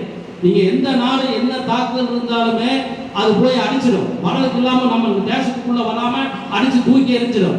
2வது பார்த்தீங்கன்னா மேனுவல். நீங்க நிறைய திரைப்படத்துல எல்லாம் பார்த்துருப்பீங்க, இந்த தோலை வச்சுட்டு இப்படி அடிப்பாங்க பார்த்தீங்களா, அது ஆச்சரியமா இருக்குதுங்க. அது பார்த்தீங்கன்னா 6 கிலோமீட்டர்ல இருந்து 10 கிலோமீட்டர் பாயுது, மிகப்பெரிய சக்தி வாய்ந்தது. 3வது தான் இதுல இருக்குது முக்கியமான விஷயம், நம்ம தேசம் கண்டுபிடிச்சது. அந்த 3வது பிரிவு என்னன்னு பார்த்தீங்கன்னா அதாவது ஆட்டோமேட்டிக் மிக்ஸ்டுன்னு சொல்றேங்க. அது பார்த்தீங்கன்னா உலகத்துல எந்த நாடு நமக்கு நம்ம தேசத்தை நோக்கி ஏவுகணை செலுத்தினாலுமே ஒரு பட்டனை ஒரு சுதர்சன சக்கரத்தை இயக்கணும்னா 500-1000 ட்ரோன் நம்ம தேசத்து மேல பறந்தாலும் அற்ற டைம்ல அது போய் தாக்குதுங்க ஒரே பட்டன்ல. அது நம்ம தேசம் கண்டுபிடிச்சிருக்குதுங்க சுதர்சன சக்கரா. சொந்த தயாரிப்புங்க நம்ம தேசத்தினுடையது. அது நாம் ஒவ்வொரு மனிதனும் நம்ம பெருமைப்படுவானுங்க. அது மட்டும் இல்லைங்க, இன்னொரு நியூஸ் என்னன்னா இந்த பாதுகாப்பு அமைச்சகமே எல்லாம் ஒன்று கூடி இந்த ஏவுகணையை முறியடிக்கக்கூடிய அந்நிய சக்தியினுடைய முறியடிக்கூடிய நம்ம தயாரிப்பை பல இடத்துல பிரைவேட் லிமிடெட் கம்பெனின்னு சொல்லக்கூடிய மிக உயரிய தனியார் துறையோ அரசு துறை எல்லாரும் இணைஞ்சு ஒவ்வொரு உபரி பாகமுமே தயாரிச்சு வச்சிருக்காங்க. எப்படி அப்துல் கலாம் ஐயா ஆகாஷ் பண்ணாரு, அது வந்து அக்னி பண்ணாரு. அக்னிங்கிறது இப்போ அவர் முதல்ல தொடங்கினாரு. இப்போ அவர் தொடங்கி வச்சது பார்த்தீங்கன்னா அக்னி 5 ஏவுகணை நமக்கு இருக்குது. இப்போ டெக்னாலஜி வளர்ந்து அக்னி 6ங்கிறது மாபெரும் சக்தி வாய்ந்ததா இருக்குது. இந்த சுதர்சன சக்கரா பார்த்தீங்கன்னா அந்த 3வது மெத்தேட்ல இப்போ பாகிஸ்தான்ல இருந்து ஒரு ஏவுகணை வருதுன்னு வச்சுக்கோ ஒரு உதாரணத்துக்கு. அதை வந்து இதை தாக்குறப்போ அந்த ஏவுகணையை திசை திருப்பி பாகிஸ்தானுக்கே திருப்பி ஒரு அளவுக்கு இது சக்தி இருக்குதுன்னா பார்த்துக்கல எவ்வளவு பெரிய மாபெரும் சக்தி. இது சொந்த தயாரிப்பான நம்ம தேசத்தினுடைய தயாரிப்பாகுங்க. நாமெல்லாம் வந்து வீட்டை வந்து பூட்டிட்டு நம்ம படுக்கிற யாராவது பூட்டாம படுக்கிறோமா சொல்லுங்க பார்க்கலாம். இல்லை. அதே மாதிரி இந்த மனிதர்களை நினைக்கக்கூடிய நம்ம தமிழ் சார்ந்த நம்ம எழுத்தாளர்கள்லாம் நம்ம நினைச்சிட்டு இருக்கிற போது அதை பற்றி பேசுகிற போது இந்த மண்ணையும் நினைக்கணும் அப்படிங்கிறதுக்காக தான் இந்த செய்தி உங்களுக்கு சொல்கிறேங்க. நம்ம வீட்டை பூட்டாமல் நம்ம படுக்கிறது இல்லையோ, ஏன்னா நம்மளுக்கு ஒரு பாதுகாப்பு, யாராவது உள்ளே வந்துடுவாங்க அப்படின்னு. அதே மாதிரி இந்த தேசத்துக்கு பாதுகாப்பு வந்து நமக்கு என்ன வருது, என்ன நாம் நினைக்கிறோங்க, தேசம் பாதுகாப்பாக இருந்தால் தான் நாம் நினைக்க முடியும். இந்த மண்ணையும் இந்த நேரத்தில் நாம் நினைக்கணும். எல்லாருமே வந்து மனிதர்கள் பலருடைய மனங்களை நினைத்து பேசுகிறோம். ஆனால் இந்த மண்ணை நேசித்து இந்த மண்ணை நாம் நினைக்கணும். எந்த அளவுக்கு நம்ம கொண்டு போயிருக்கிறாங்க. ஆனால் அமெரிக்கா சொல்லுது பார்த்தீங்களா, 2025-30 கம்ப்ளீட்டாக அமெரிக்கா முழுவதும் வேலி அமைச்ச மாதிரி நான் வந்து கோல்டன் ட்ரோம் அமைச்சிருவேன் அப்படின்னு. இப்போ ரஷ்யா வந்து நம்மளுக்கு வந்து S-400 கொடுத்ததுனால தான், நட்பு நாடு கொடுத்ததுனால தான் இந்த பகல்காம் தாக்குதலில் நாம் சிந்தூர் நடவடிக்கை எடுத்தோம். சிந்தூர் தாக்குதலுக்கு அந்த S-400 வந்து நம்மளுக்கு உதவிகரமாக இருந்ததுங்க. ஆனால் இப்படி எத்தனை நாளைக்கு நம்ம வந்து அணி நாட்டிலேயே வாங்கிட்டு இருக்கிறது பொருளே, ஆனால் வந்து அது எது கேரண்டி இல்லை பார்த்தீங்களா. இப்போ நாம் ஒரு நாட்டிலிருந்து வாங்கி மிகப்பெரிய தொழில்நுட்பத்தை நம்ம பயன்படுத்தணும். ஆனால் நம்ம பாரத தேசம் என்ன பண்ணுச்சு, சுதர்சன சக்கரான்னு 2025-30 நாம் வந்து அமெரிக்க அந்த பாரத தேசம் முழுவதுமே நாம வந்து வேலி அமைச்சர்கள் நம்ம பாரதம் சொல்லுதுங்க. ஆனா நம்ம 2025-30 இல்லைங்க. இப்பவே இந்த தேசம், நமது அமைப்பு, நமது பாரத தேசம் அந்த மாதிரி வேலி அமைச்சிருச்சு அப்படிங்கிற செய்தி வந்துட்டு இருக்குதுங்க. எந்த நாட்டிலிருந்து தாக்குனாலும் உரிய நேரத்தில் முறியடிக்கக்கூடிய சக்தி வல்லமை படைத்த நமது தேசம் உருவாகுதல் என்பதை நாம் இந்த நேரத்திலே பெருமை கொள்ள வேண்டும். பாரதியார் உங்களுக்கு சொன்னார், என்ன சொன்னாருங்க, அவர் வந்து ஒரு தேசிய கவிஞராக இருந்ததுக்கு சக்தி படைத்த மனிதர்களாக நாம் இருக்கோம்னார். ஒவ்வொரு மாநிலத்திலையுமே ஒவ்வொன்றும் நாம் வரவு செலவு பண்ணுவோம், தேசத்தை காப்போம் அப்படின்னாரு. அந்த அடிப்படையில் நமது பாரதம் மிக உயரிய இடத்திலே மிகப்பெரிய சக்தி வாய்ந்த சுதர்சன சக்கராவை கண்டுபிடித்து நாம் அனைவருமே நிம்மதியாக இருக்கக்கூடிய வகையிலே நமது தேசம் சென்று கொண்டிருக்கிறது என்று சொல்லி, இந்த நேரத்திலே இங்கே வந்திருக்கின்ற அனைத்து நல்ல உள்ளங்களையும் வாழ்த்தி என்றும் நலமுடன் வாழ்க வளமுடன் என்று சொல்லி இந்த அரிய வாய்ப்புக்கு நன்றி தெரிவித்து விடைபெறுகிறேன். நன்றி, வணக்கம், ஜெயகன். ஓரளவுக்கு இல்லை ஓரளவுக்கு நான் கொஞ்சம் பக்கத்தில் எல்லாருமே முதல்ல காலையில் எல்லாருக்கும் வணக்கம் சொல்லிடுறேன். நிறையா எல்லாம் வணக்கம் இல்லை, எல்லாருக்கும் வணக்கம். தனித்தனியாக வணக்கம் சொல்லி நம்ம கார்த்தி மார்க் 13 வருக, அருணாச்சலம் வருக, அவர் வருக, 3 நிமிஷம் நான் என் டைம் பாருங்கள் 35 50 மணி 55 நிமிஷத்தில் முடிச்சிருக்கோம். நிறைய பேர் இருக்கிறாங்க. திருக்குறள் வேதம் அப்படின்னு இன்னைக்கு ஒரு அருமையான தலைப்பு தான், ரொம்ப ஆய்வுக்குரிய தலைப்பு. முதல்ல வேதம்னா என்னடே நமக்கு யாருக்குமே தெரியாது. நானே இப்போ ஒரு 65 வயசு மேலே தான் தெரிஞ்சுக்கிட்டேன். இது வரைக்கும் ஏதோ படிச்சுக்கிட்டு இருந்தேன். ஆனால் இந்து மதத்தின் வேதம் அப்படின்னு சொல்லிட்டுனா யாராவது டக்குன்னு சொன்னீங்கன்னா தெரியாது. இந்து மதத்தின் வேதம் பெயர் பிரஸ்தான திரயம். பிரஸ்தானமான 3 சேர்ந்தது பிரஸ்தான திரயம். ஒன்று வந்து பிரம்மசூத்திரம், இன்னொன்று வந்து உபநிடதங்கள் ஃபஸ்ட்டு, 2வது பிரம்மசூத்திரம், 3வது பகவத்கீதை. இது 3ம் சேர்ந்தது தான் இந்து மத வேதம். இதை வந்து நம்ம தமிழ் அறிஞர்கள் இதை வந்து பெருசாக எடுத்துக்கிறது இல்லை. ஏன்னா ஒரு 5000 வருஷமாக இந்த வேதம் ரிக்கு எதிர் சாமம் அதர்வனம் என்ற இந்த வேதம் அல்லது 108 உபநிடதங்கள் இவைகள் எல்லாம் எடுத்த உடனே எடுத்து விடுவார்கள். ஏன் திருக்குறள் சிறந்த வேதம் அப்படிங்கிறது நான் கடைசியில் இந்த பாயிண்ட் சொல்லிட்டா புரியும். அதுக்காக தான் அங்கிருந்து வரேன். இந்த வேதங்கள் என்னன்னா எல்லா வேதங்களும் எங்கள் நம்ம குர்ஆன் ஆகட்டும், பைபிள் ஆகட்டும், அல்லது புத்த மதத்தினுடைய வேதம் தம்மபதம் ஆகட்டும், இன்னும் எல்லா மதத்தினுடைய வேதங்களும் எதை சொல்லியிருக்கிறேன்னா, வேதம் என்றால் அறிவு அழியாதது என்று பொருள். வேதம் என்றால் அறிவு நூல், அழியாதது. அறிவு என்பது அழியாது. அதனால வேதத்துக்கு அதான் அர்த்தம். அப்போ இந்த வேதங்கள்லாம் என்ன அப்படின்னா, ஒரு 5000 வருஷமா ஒருவர் சொல்ல ஒருவர் கேட்க. இவர் சொல்லுவாரு, இந்த குரு சொல்லுவாரு, சீடன் கேட்பான். அப்படியே ஒரு 5000 வருஷமா ஒளி வடிவில், ஏன்னா அப்ப எழுத்து வடிவம் இல்லை, ஒளி வடிவிலேயே சொல்லப்பட்டது இந்த வேதம். சரி, எல்லா வேதங்களும் சொன்னதெல்லாமே அகம் பிரம்மாஸ்மி, அயம் பிரமம் ஆத்மம், பிரஜானம் பிரம்மம், தத்துவம் வச்சு. இதெல்லாம் ஒன்றும் பெரிய கதா, பெரிய மந்திரமெல்லாம் இல்லை. ஏதான் கடவுளே தான். மிகப்பெரிய விஷயம் நம்ம தெரிஞ்சுக்கணும். அனைத்து உயிர்களும் இறைவனே தான். உலகிற்கு உயிரானாய் எம்பெருமான் பள்ளி விழுந்திருந்தாயே பாரதியார் சொல்லுவாரு, நோக்க விடவெல்லாம் நாமின்றி வேறில்லை, நோக்க நோக்க கடையாடுவார். இப்போ இந்த வேதத்துக்கு நம்ம ஐயன் திருக்குறளுக்கு என்ன பேர் வரும் முடிச்சுட்டாங்க. இன்னைக்கு முடிச்சிடலாம், அவ்வளோதான். பெருசாலாம் இல்லை. நிறைய வேதங்களை பற்றிலாம் சொல்லணும், அதெல்லாம் தேவையில்லை. வேதங்களை பற்றி தெரிஞ்சுக்கிட்டேன். ஆனால் தமிழிலே 4 வேதங்கள் உண்டு. அது நீங்கள் தெரிஞ்சுக்கேன்னா, ரிக்கு எதிர் சாமம் அதர்வனம்லாம் நான் படித்து பார்த்தேன் தமிழாக்கத்தில். எல்லாம் என்னன்னா, சூரியனை என்னை காப்பாற்று, சந்திரனை என்னை காப்பாற்று, காற்றை என்னை காப்பாற்று, நீரை என்னை காப்பாற்று. மனிதன் ஆதி காலத்தில் எதை கண்டெல்லாம் பயந்தானோ அதை இறைவனாக வடித்தான். பாம்பு கண்டு பயந்தா பாம்பு போகுது. ஒரு கோயில் பாம்பு போயா எங்கள் வீட்டில் பாம்பு இருந்துச்சுங்க, பாம்பு வந்து அடிச்சுட்டு போவாங்க. இல்லைன்னா ஃபோன் பண்ணால் ஒருத்தன் வந்து பிடிச்சிட்டு போயிடுவான். தாச்சு பாம்பு ஒருத்தன் பிடிக்கலாம். இது அடிக்கடி வருது. நமக்கு என்னடே தெரியல, இந்த வாட்ஸ்அப்பில் பாம்பு தான் வந்து ஒருத்தன் பிடிக்கிறதா போய் நம்ம பற்றி அவ்வளோ தான். அதனால இப்போ அப்படியெல்லாம் ஒரு வழிபாடு முறைகள் இருந்தது. மனிதன் நாளாக கொஞ்சம் இது மட்டும் கடவுள் இல்லை, வேறு ஏதோ இருக்கிறதுன்னு சிந்தனையினுடைய வெளிப்பாடு தான் உபநிடதங்கள்.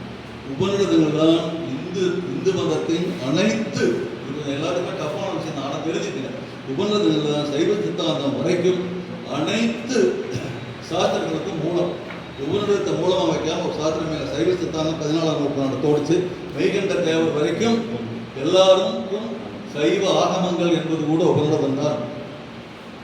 சைவ சித்தாந்தம் அது சைவ ஆகமங்கள் 28 தனி இருக்கட்டும், 2 ஒன்று தான் படித்தேன். ஆனால்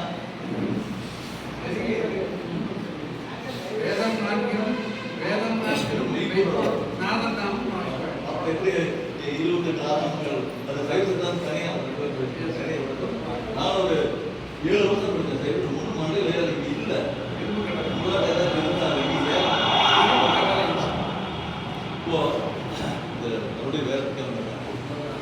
இந்த வேதங்கள் எல்லாம் மொழிவடிவில் இருந்து எழுத்து கண்டுபிடித்த காலத்துக்கு அப்புறம் எழுத்தாக. ஆனா நம்முடைய 4 வேதங்கள் தமிழில் இருந்து முதல் வேதம் திருக்குறள். திருக்குறள் சொல்லினா உலகத்தின் வேதம். எந்த வேதம், எந்த புத்தகம் எடுத்தீங்கனாலும் திருக்குறள் பார்த்தீங்கன்னா கொஞ்சம் கடைசியாக சொன்னால் நல்லா இருக்கும். திருக்குறள் வேதம் என்பது முதல்ல திருக்குறள், ரெண்டாவது திருமந்திரம். திருமந்திரத்துக்கு இணையான வேதம் உலகத்தில் இல்லைங்க. அவ்வளவு தத்துவம் என்றால் என்ன தெரிஞ்சுங்க, தத்துவம் என்றால் உண்மைன்னு அர்த்தம். தத்துவ சாஸ்திரம் என்னையான தத்துவம் என்றால் உண்மை, அவ்வளோதான். இப்போ திருக்குறள், திருமந்திரம், திருவாசகம், சைவ சித்தாந்தம், மெய்கண்ட தேவருடைய சைவ சித்தாந்தம், இது 4ம் தமிழின் வேதம். இதில் எந்த மாற்றம் இல்லை. 5ஆவதாக எல்லா வடமொழி நூலாளர்களும் நம்முடைய தமிழறிஞர்களும் ஏற்றுக்கொண்ட ஒரு வேதம் திருக்குறள். சார், என்ன சிறப்பு திருக்குறள் அப்படின்னா, எடுத்த உடனே எழுத்து வடிவமானது வேதம் திருக்குறள் ஒன்று தான் சார். அதை மாதிரி ஞாபகம் எல்லாருமே. முதல்லாம் கேட்பார், காயத்ரி மந்திரம் எவ்வளோ வருஷத்துக்கு முன்னால் வரும்? ஒரு சொல்லுவார், 4000 வருஷத்துக்கு முன்னால் காயத்ரி மந்திரம். வியாசர் கேட்குறாங்க, இதை எங்கே கண்டுபிடிச்சது? இது வானமண்டலத்தில் ஒழிந்தது, நான் கண்டுபிடித்த போது சொல்கிறேன். ஓம் பூ பகஷ்பகா போ, ஓம் பூ பகஷ், ஓம் தத் சமி துர்வரேன் பர்வோ தேவஷ்ய தீமகி தியோயோ பிரசோதயா. ஐயர் வீட்டிலாம் 108 தடவை சொல்லணும், இல்லைன்னு செத்தான் பையன். ஆனால் சொல்லி ஒழுக்கமாக இருந்தா அதெல்லாம் வேண்டாம், தனித்தனி டாபிக் வேண்டாம். அப்போ இப்படி சொல்ல சொல்ல சொல்ல சொல்ல எழுத்து வடிவம் வந்த காலத்தில் எழுத்தாக மாறியதால் இந்த வேதங்கள்லாம். ஆனால் நம்முடைய ஐயன், நம்ம தாத்தா, உலகத்தின் அறிவின் உச்சத்தில் இருக்கக்கூடிய படைக்கும் கடவுளாகிய பிரம்மனுடைய நெற்றியிலிருந்து நேராக வந்த திருவள்ளுவர் என்னன்னா, எடுத்தவுடன் இந்த வேதத்தை எழுத்து வடிவமாகவே கொண்டு வந்தார். அன்றைக்கு இருந்த தமிழ் மொழியின் வழக்கு அதே சொற்கள் இன்றுக்கும் நமக்கு கிடைக்கிறது. எழுத்தினுடைய ஃபார்ம் மாறியிருக்கக்கூடிய ஒளி மாறவில்லை. அது ரொம்ப முக்கியம். திருக்குறளை பற்றி சொல்லும்போது இன்னும் எல்லா வேதத்துக்கும் நம்முடைய வேதம் தான் என்னுடைய தனிப்பட்ட கருத்து. உலகத்துக்கு ஒரே வேதம் தான், அது திருக்குறள் தான். ஏன்னா அது ஒரு காரணம் சொல்றது. சும்மா உலகத்துக்கு ஒரே வேதம் திருக்குறள் மைக்கு கொடுத்தா நீ பாட்டு பேசிட்டு போயிருக்க சைவம் 28 அது ஒவ்வொரு சார்ந்ததான். ஐயா தப்பாருங்க ஆச்சாரம் பண்ணுறாரு. ஆச்சாரம் பண்ணுறது தான் நமக்கு அறிவு. அப்போ திருக்குறள் மற்ற வேதங்களுக்கும் திருக்குறளுக்கும் வேறுபாடு. எல்லா வேதங்களும் அதான் பிரம்மாஸ்தி எல்லாம் இஸ்லாமிய வேதம் கூட தனி மனிதனுடைய ஆத்மா எப்போ சொர்க்கத்துக்கு போவோம், எப்போ நரகத்துக்கு போவோம், அவன் என்னென்ன செய்யணுங்கிறது 114 அதிகாரம் பூராமே ஒரு தனி மனிதனை பற்றி தான் சொல்லி பெருசா விருதாவன் அரசா இந்த மோசமான அரசியல்வாதிகளை ஞாபகம் வச்சு அவனால எத்தனை கஷ்டப்படுறான், பாவம் செஞ்சா அதெல்லாம் நிறைய வருது. ஆனால் ஆத்மாவை பற்றி தான் பேசியிருக்கிறது எல்லா வேதங்களும். திருக்குறள் மட்டும் 3 பேசுகிறது. நல்லா ஞாபகம். திருக்குறள் மட்டும் 3 பேசுகிறது. ஒன்று தனி மனிதன், 2வது சமுதாயம், 3வது நாடு. இந்த 3ஐயும் பேசிய ஒரே வேதம் திருக்குறள் மட்டும் தான். நல்லா ஞாபகம். இன்றைக்கும் என்னை போன்ற ஒன்றும் அறியாத ஒருவன் கூட திருக்குறளை பேசுகிறார். இன்னொன்று சொல்லியிருந்தார், எல்லா நம்முடைய வேதங்கள் எல்லாத்தினுடைய நோக்கம் 4 வேதங்கள், 108 உபநிடதங்கள், ஆதிசங்கர் எழுதிய 10 உபநிடதங்கள் மிக முக்கியமானது. எல்லாமே ஒரு மனிதன் இறைவனை அடைய வேண்டும். அதான் குறிக்கோள். வள்ளுவருடைய குறிக்கோளும் அதேதான். என்ன வேணாலும் கற்று ஈண்டு மெய்ப்பொருள் கண்டால் தலைப்படுவர் மற்ற ஈண்டு வாராது. மீண்டும் வாராத ஒரு நெறி வேண்டும். அந்த நெறி ஒவ்வொரு மனிதனும் கடைபிடித்து இறைவனை அடைய வேண்டும் என்பதுதான் திருவள்ளுவர் இது. அதற்கு சமுதாயம் எப்படி இருக்க வேண்டும், நாடு எப்படி இருக்க வேண்டும், அரசன் எப்படி இருக்க வேண்டும், ஒவ்வொரு தனி மனிதனும் எப்படி இருக்கணும். அதாவது அருளற்றார் பொருளற்றார் கூப்பிடுவார்கள். உறவில் இருந்துக்கிறவன் பணக்காரன் ஆயிடலாம். ஆனால் இறைவனுடைய அருளை நாடி இறைவனுடைய அருளை பெறாதவன் ஒரு காலத்திலையும் உருப்பட மாட்டான். ஏன்னா அருளற்றார் அற்றார், அருளற்றார் அற்றார் ஒன்றும் இல்லை, வேஸ்ட். அருளற்றார் அற்றார் மற்ற ஆதல் அரிது. மற்ற உறுப்புகளுக்கான எந்த வழியும் அருள் இல்லாத ஒன்று. அதாவது ஈரமில்லா நெஞ்சுடையார் இறைவனை. அறம் என்பது கூட இரக்கத்தினுடைய அடிப்படை தான். நிறைய பேர் அறம்னா என்னன்னு தெரியல. அறத்தை, இரக்கத்தை, அறத்தை, இறைவனை அடையும் வழியை திருக்குறள் 1330 பாடல்கள், 133 அதிகாரங்களும் ஒன்றை நோக்கிய பயணம். அந்த ஒன்றுதான் 36வது அதிகாரம் மெய்யுணர்தல். மெய்யாகிய இறைவனை உணர்வதற்காக தான் 6 அறிவு 23 புரோக்ஷமோட 6 அறிவோட நம்ம படைக்கப்பட்டிருக்கோம். இந்த 6 அறிவும் இறைவனை அறிந்து இறைவனை உணர்ந்து இறைவனுடைய திருவடியை நாம் அடைய வேண்டும் என்பதுதான் குறளின் நோக்கம். 36வது அதிகாரம் தான் இத்தனையும் துணை சிகரம். அதனால் வள்ளுவர் ஒருத்தர் தான் இந்த தனிமனிதன், சமுதாயம், நாடு, இந்த 3க்கும் சொல்லி இந்த 3ம் ஒருங்கிணைத்து ஒரு தனி மனிதன் மிக உன்னதமான பண்பாட்டின் உச்சத்தை அடைந்து இந்த ஒவ்வொரு தனி மனிதனும் ஒழுக்க நிலைகளை நின்று இறைவனை சந்திக்க வேண்டும், இறைவனை உணர வேண்டும் என்று சொன்னதுனாலதான் உலகத்திலேயே இன்றைக்கும் என்றைக்கும் அழியாத அறிவுடையதாக இருக்கக்கூடியது வேதம் என்ற சொல்லுக்கு திருவள்ளுவர் மட்டுமே, திருக்குறள் மட்டுமே. திருக்குறளை வேதம், திருக்குறளை வேதம், திருக்குறளை வேதம் என்று சொல்லி இந்த உரையை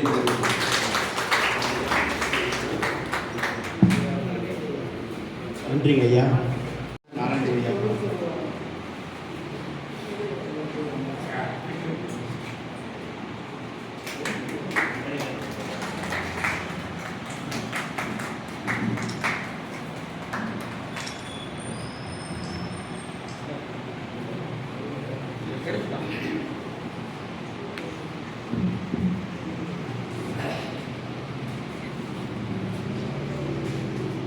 அடுத்ததாக நூல் வெளியீடு. நோய்களை வெல்வோம்.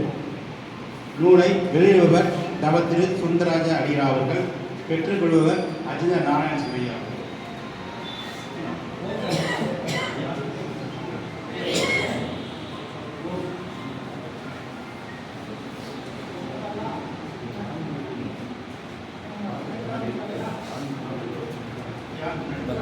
அப்படி நெல்லுங்க சேர்த்து சொல்லுங்க. நீங்களும் போய் அப்படி காத்தோட சொல்லுங்க. வெளியீடு செய்யற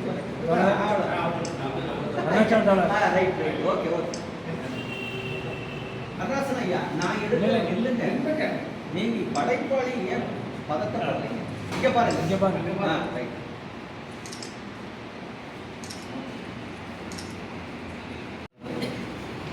இந்த நூலை ஒரு சில வார்த்தைகள் பேச பிரபாகரன் ஐயா அவர்களை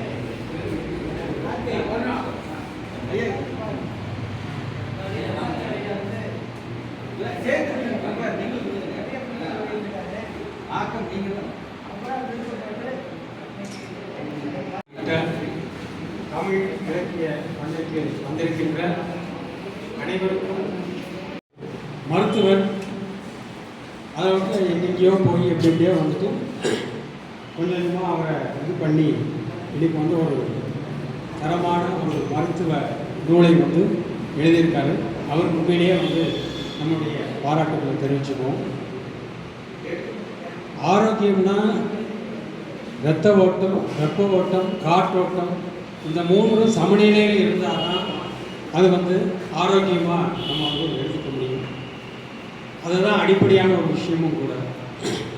அதை பற்றின பல கட்டுரைகள் இந்த புத்தகத்தில் அருணாச்சலம் அவர்கள் எழுதியிருக்காங்க. இதை வாங்கி பயனடைய உங்கள் அனைவரையும் நான் கேட்டுக்கிறேன்.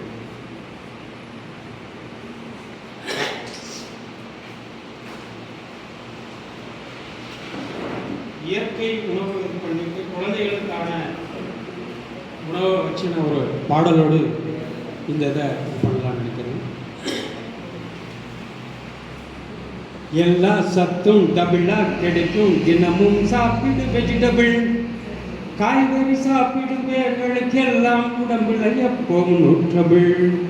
எல்லா சத்தும் டபுளாக கிடைக்கும், தினமும் சாப்பிடு வெஜிடபிள், காய்கறி சாப்பிடும் பேர்களுக்கெல்லாம் உடம்புல எப்போவும் நூற்றபிள். காயமே அது பொய்யடா சொன்னது அந்த காலம், காய்களை நீ தின்னடா காலம் போவான் தூரம். காய்களுக்கெல்லாம் காய்விடும் குழந்தைகள் நோய்களினாலே வாடுமே, போய் வரும் பள்ளிக்கு தினம் ஒரு காய்கறி தின்றால் நலமும் கூடுமே. காய்களுக்கெல்லாம் காய்விடும் குழந்தைகள் நோய்களினாலே வாடுமே, போய் வரும் பள்ளிக்கு தினம் ஒரு காய்கறி தின்றால் நலமும் கூடுமே. எல்லா சத்தும் எல்லா சத்தும் டபுளா கிடைக்கும், தினமும் சாப்பிடு வெஜிடபிள், காய்கறி சாப்பிடும் பேர்களுக்கு எல்லாம் எப்போ உடம்புல எப்போ நூற்றபிள். பருத்திருக்கும் குடுவ சுரக்கா நீர பெருக்குமடா, நெருப்ப போல மேலே காய்க்கும் வெண்டக்க அறிவுக்குடா. பின்னழகா பெருத்த பூசணி குடல காக்குமடா, முன்னழகு முகத்தில் ஜொலிக்க வெள்ளரி இருக்குதடா. ரத்தம் பெருக பீட்ரூட்டு, சித்தம் தெளிய கேரட்டு, பித்தம் தீர இஞ்சி துண்டு, போட்டு பருக நன்மை உண்டு. குண்டக்க மண்டக்க ரத்த சோக கண்டாக்க சுண்டக்க போல வேற கை இருக்கா. எல்லா சத்தும் எல்லா சத்தும் டபுளா கிடைக்கும், தினமும் சாப்பிடு வெஜிடபிள், காய்கறி சாப்பிடும் பேர்களுக்கு எல்லாம் உடம்புல எப்பவும் நூற்றபிள். பாகற்காய ஜூஸா குடிச்சா சக்கரை தீருமடா, பரங்கிக்காய தின்னா இதையும் சீரா துடிக்குமடா. வாழைத்தண்டு சாறு குடிச்சா கல்லும் கரையுமடா, கொத்தவரங்கா சக்கரை நோய கொத்தா அறுக்குமடா. குடலை உடலுக்கு ஆரோக்கியம், பீர்க்கன் மூச்சை சீராக்கும், சீரகம் இரும்பு சத்தாகும், கீரைகள் தினமும் உயிர் காக்கும். கடமுடவென்று வயிற்றில் போனால் கொய்யா மெய்யா வேலை செய்யும். எல்லா சத்தும் டபுளா கிடைக்கும், தினமும் சாப்பிடு வெஜிடபிள், காய்கறி சாப்பிடும் பேர்களுக்கெல்லாம் எப்பவும் இல்லை நூற்றபிள். வெள்ளப்பூண்டு வாய்வை போக்கும் வெள்ளச் சுரங்கமடா, வெட்டிய கத்திரி வறுக்கும் போது வாயில் சுரக்குமடா. பல்லை காக்கும் காய்கறி என்று முன்னோர் சொன்னதடா, சொற்கள் பிறக்கும் தொண்டையை காக்க துருவை உள்ளதடா. நோய்கள் உடலின் பேயாகும், காய்கள் உணவின் தாயாகும். நோய்கள் உடலின் பேயாகும், காய்கள் உணவின் தாயாகும். வெயில் சமைத்த காய்களில் எல்லாம் வேண்டிய சத்து உருவாகும். கிடு கிடு கிடுவென பிள்ளைகள் வளர தினம் ஒரு காய்கறி கொடுத்திடுவோம். எல்லா சத்தும் எல்லா சத்தும் டபுளா கிடைக்கும். தினமும் சாப்பிடு வெஜிடபிள், காய்கறி சாப்பிடும் பேர்களுக்கு எல்லாம் உடம்புல எப்பவும் நோற்றபிள். காயமே அது பொய்யடா சொன்னது அந்த காலம், காய்களை நீ தின்னடா காலனும் போவான் தூரம். காய்களுக்கெல்லாம் காய்விடும் குழந்தைகள் நோய்களினாலே வாடுமே. போய் வரும் பள்ளிக்கு தினம் ஒரு காய்கறி தின்றால் நலமும் கூடுமே. போய் வரும் பள்ளிக்கு தினம் ஒரு காய்கறி தின்றால் நலமும் கூடுமே.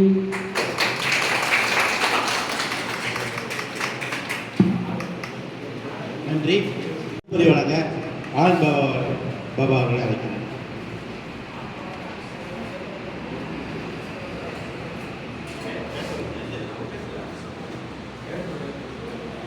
இல்லை, நீங்கள் பேசுகிறத நீங்கள் பேசுங்க. அனைவருக்கும் வணக்கம்.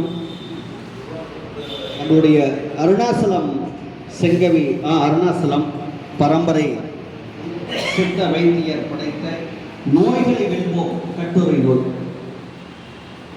இது அவருடைய 11வது நூல். 10 நூல் எழுதியிருக்கிறாரு. நிறைய தலைப்பு எழுதியிருக்கிறாரு, கட்டுரைகள் எழுதியிருக்கிறாரு, கவிதை நூல்கள் இருக்குது. இதில் பார்த்தீங்கன்னா நோய்களை வெல்வோம். ஒவ்வொரு மனிதனும் உயிர் உடல் இருக்குது. இந்த உடலை காத்துக் கொள்வதற்காக அவர் ஒரு பெரிய சின்ன முயற்சி எடுத்திருக்கிறாரு. அவருடைய அனுபவத்தை அவர் எப்படி இந்த துறைக்கு வந்தார் அப்படின்னு பார்த்தீங்கன்னா, அவங்களுடைய பெற்றோர்கள் நமக்கு ஆரம்ப காலத்தில் தெரியும். ஒரு பாம்பு கடி விஷம், ஏதாவது ஒரு குடலாட்டம், இந்த மாதிரி ஏதாவது ஒரு சுருக்கு அப்படின்னு போனால் கிராமங்களில் அங்கங்கே பாரம்பரிய சித்த மருத்துவர்கள் இருப்பாங்க. அதுபோல அவங்களுடைய பெற்றோரும் அது போன்ற மருத்துவ தொழில் செஞ்சுட்டு இருந்திருக்காங்க வீட்டில். அது இலவசமாக வரக்கூடியவங்களுக்கு ஒரு சுருக்கு பிடிச்சிருச்சு, ஒரு குடலாட்டம் வந்துருச்சுன்னா அவங்களுடைய தாயாரோ அவருடைய தந்தையாரோ அதை செஞ்சுட்டு இருந்திருக்கிறாங்க. அது கண்கூடா சிறு வயதிலிருந்து அவர் கவனித்ததுனால இந்த சித்த மருத்துவத்து மேலே அவருக்கு ஒரு ஈர்ப்பு. அப்படி இருந்து தான் உணர்ந்ததை தன்னுடைய வெளிப்படுத்தணும் அப்படிங்கிற ஒரு ஆர்வத்தில் நோய்களை வெல்வோம் அப்படிங்கிற ஒரு நூலை 11வது நூலாக எழுதியிருக்கிறாரு. அது மிகப்பெரிய பாராட்டுக்குரியது. இந்த நூலுக்கு பார்த்தீங்கன்னா ஒரு முக்கியமான மருத்துவர்களே வாழ்த்துறை வழங்கியிருக்காங்க. மருதம் நாகராஜ் அவர்கள் வாழ்த்துறை வழங்கியிருக்கிறாரு. வைத்தியர் லோகநாதன் அவர்கள் வாழ்த்துறை வழங்கியிருக்காங்க. குருஜி நம்ம ஈஸ்வர கோயில் பக்கத்தில் இருக்கக்கூடிய அவங்களும் வாழ்த்துறை வழங்கியிருக்காங்க. நம்ம ஐயா அணிந்துரை வழங்கியிருக்கிறாங்க. ஏன்னா நான் அதிகம் பேசுறது, அதனால சுருக்கமாக போகிறேன். இந்த நூல் அவர் சொல்ற நோய்களுக்கெல்லாம் காரணம் உடல்ல நம்மளுடைய கழிவுப் பொருள்கள் தான் நோய்கள் வருது, அதை எப்படி போக்கிக்கிறது அப்படிங்கிறத பற்றி அவர் அழகாக சொல்லிட்டே வர்றாரு.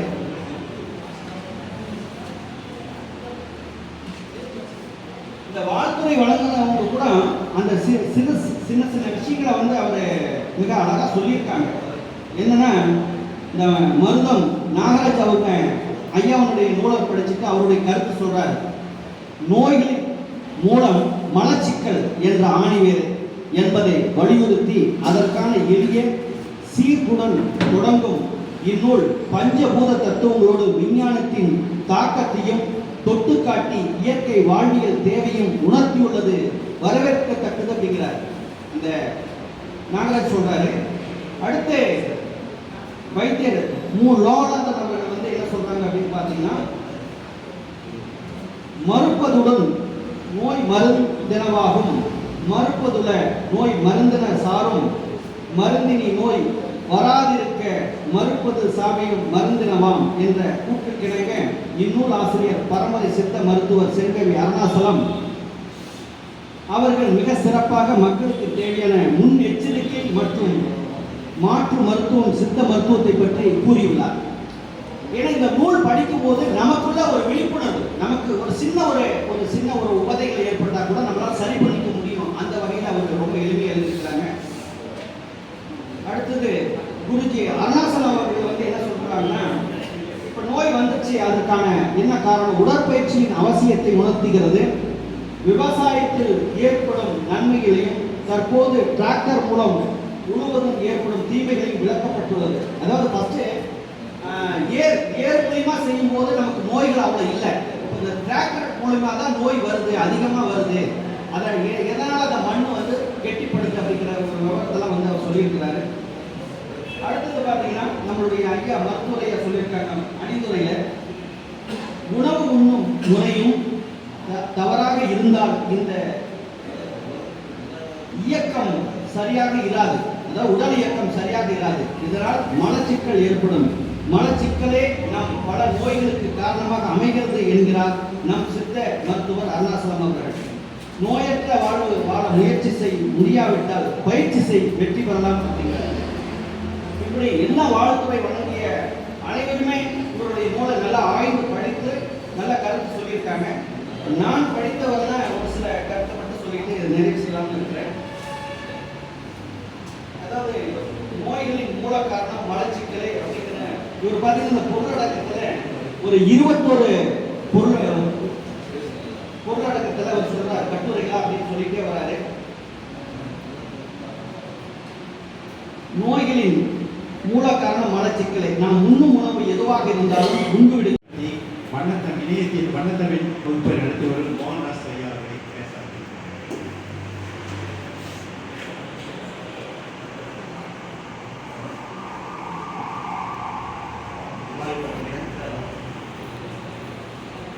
வசைமொழி பேசும் இந்த தேர்தல் காலத்தில் இசைமொழி பேசக்கூடிய இலக்கிய காலமாக இது அமைந்திருக்கிறது. இதற்கான நல் வாய்ப்பை வழங்கிய மேடையில் சான்றோர்களுக்கும் கூடியுள்ள ஆண்டோர்களுக்கும் என் இனிய வணக்கத்தை தெரிவித்துக் கொள்கிறேன். மிகச்சிறந்த தமிழ் ஆர்வலர் வெற்றிக்கணி மா முருகப்பன் அவர் எழுதிய தமிழிசை தொன்மை வளமை இளமை என்ற ஒரு சிறு நூலின் ஒரு கருத்து பரிமாற்றம் தான் இது. இந்த நூலை பார்த்து யாரும் அஞ்ச வேண்டாம். படித்திருக்கும் போது வந்த நூல். இதற்கு பிறகு சமயப்படுத்தி அட்டை போட்டிருப்பார்கள். படித்திருப்பதற்காக வந்த நூலாக இருப்பதால் அந்த நூல் என் கையில் இருப்பதால் அதை கொண்டு வந்திருக்கிறேன். ஓசை ஒளியெல்லாம் ஆனாய் நீயே என்று அப்பர் சுவாமிகள் இறைவனை வணங்குவார், இறைவனை சொல்லுவார். அந்த ஓசையும் ஒளியும் தான் இசையாகிறது, மொழியாகிறது. இவர் நுட்பமான ஒரு ஆய்வில் சொல்கிறார், இசை வேறு பாடல் வேறு, இரண்டுக்கும் நுட்பமான ஒரு இடைவெளி இருக்கிறது என்கின்றார். இசை எது? ஒளியின் ஒழுங்கு இசை எனலாம், மொழியின் ஒழுங்கு பாடல் எனலாம். இசை என்பது ஒரு வடிவம், ஒரு களம். பாடல் என்பது அதன் உள்ளே இடக்கூடிய ஒரு இடுபொருள். ஆக களமாக இருந்து களமாடிய ஒரு மிக உன்னத நிலைதான் தமிழிசை. பொய்யே பேசாத ஒரு இடத்தில் உண்மையை உண்மைதான் என்று அடையாளப்படுத்த வேண்டிய அவசியம் இல்லை. அப்படித்தான் பன்னெடுங்காலமாக தமிழ் மொழி மட்டுமே பேசி தமிழ் பண்பாடும் கலையும் இலக்கியமும் பாடலும் ஆடலுமாக வாழ்ந்த நமது முன்னோர்கள் பிற மொழி வந்து கலக்காதவரை தமிழின் இசையை தமிழ் இசை என்று எங்குமே கூறவில்லை, இசை என்றுதான் சொன்னார்கள். பிற மொழி வரும்போதுதான் தமிழ் இசை என்று அடையாளப்படுத்த வேண்டிய அவசியம் ஏற்படுகிறது. நாம் ஏன் தொன்மையானது என்று சொல்கிறோம்? கல் தோன்றி மண் தோன்றா காலத்தை முன் தோன்றிய மூத்தகுடி என்பது உயர்வு நகர்ச்சியாக இருந்தாலும் நெருப்பில்லாமல் புகையாது என்பதை போல அதற்கான அடிநாதம் நம்மிடம் இருக்கிறது என்பதாலே தானே 5000 ஆண்டுகள்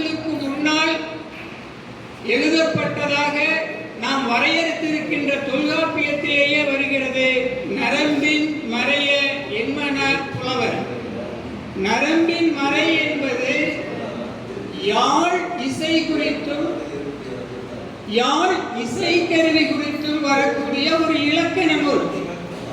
5000 ஆண்டுகளுக்கு முன்னாலேயே நாம் இலக்கணம் வகுத்திருக்கிறோம் இசைக்கு என்று சொன்னால் எத்தனை நெடுங்காலத்திற்கு முன்னால் நாம் அதோடு பயணப்பட்டிருப்போம். பொதுவாக நாம் பள்ளியில் படிக்கும் போது நாம் செய்யுள் என்று மனப்பாட செய்யுள் படிப்போம். ஒரு காலத்தில் தூக்கு என்றார்கள், இன்னொரு காலத்தில் பாடல் என்றார்கள், இன்னொரு காலத்தில் செய்யுள் என்றார்கள். இப்பொழுது நாம் கவிதை என்று சொல்கிறோம். வடிவம் ஒன்றுதான். எல்லா செய்யுள்களும் இசையோடு எழுதப்பட்ட பாடல்கள் தான். தொல்காப்பியம் உட்பட இசையை தன்னோடு எடுத்து வந்த பரிபாடல், சிலப்பதிகாரம், மலைப்படுகட, மகநானூறு, புறநானூறு, பதிற்றுப்பற்று, இன்னும் அளவு கடந்த இலக்கிய நூல் இருக்கிறது. இசையையும் தன்னுள் ஏற்று பயணித்து வந்த இந்த நூல்கள் எல்லாம் அனைத்து ஓலைச்சுவடிகளாலேயே அனைவர் கைக்கு கிடைக்கவில்லை. ஏனால் ஓலைச்சுவடியில் எழுதுவதற்கு என்று ஒரு முறை இருக்கிறது, அதை படிக்க வேண்டும். ஓலைச்சுவடியில் எழுதப்பட்ட முறையை படிப்பதற்கு என்று ஒரு வழிமுறை இருக்கிறது. ஆகவே எழுத தெரிந்தவர் சிலர்தான் ஓலைச்சுவடியில், அந்த ஓலைச்சுவடியை படிக்க தெரிந்தவர் சிலர்தான். ஆனாலும் எல்லோருக்கும் இந்த செய்தி எப்படி போய் சேர்ந்தது? 5000 6000 ஆண்டுகளாக தலைமுறை தாண்டி எப்படி வந்தது என்று சொன்னால் இசை வடிவத்தில் தான் அத்துணை பாடல்களுமே இருந்தது. நமது முன்னோர்கள் கடந்த 2 நூற்றாண்டு வரை இசையோடு தான் நம் குடும்பம் பயணித்து வந்தது. ஆங்கிலேய வருகைக்கு பின் அவர்களின் பண்பாட்டின் மீது நமக்கு ஏற்பட்ட மோகத்தின் பின் தான் நாம் வெஸ்டர்ன் இசை அதன் மேல் கொண்ட மோகத்தின் காரணமாகத்தான் இடையில் நமக்கு இடையூறு வந்த அந்த வடமொழி குறித்த சில சிக்கல்களால் தான் இசையிலிருந்து நாம் விலகி இருக்கிறோம். இசை என்பது நம்ம வாழ்க்கையோடு ஒன்றி வந்தது. அனைத்து இலக்கியங்களும் இன்று நம் கையில் இருக்கக்கூடிய அனைத்து சங்க இலக்கியங்கள், சங்கம் மருவிய இலக்கியங்கள் அனைத்துமே நம் கையில் இப்பொழுது இருப்பதற்கு காரணம் அது இசை என்கின்ற தளத்தில் இருந்ததால் தான். வாய்ப்பாடு என்று சொல்வார்கள், நாம் படித்திருப்போம் 3 2 2 4 3 2 என்று. இப்பொழுது நாம் அப்படி படிக்கிறோம்.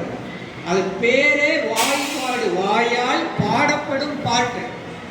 அந்த காலத்தில் எழுதுவதற்கு சிலேட்டு என்பது கூட இல்லை, நோட்டு என்பதெல்லாம் இல்லை.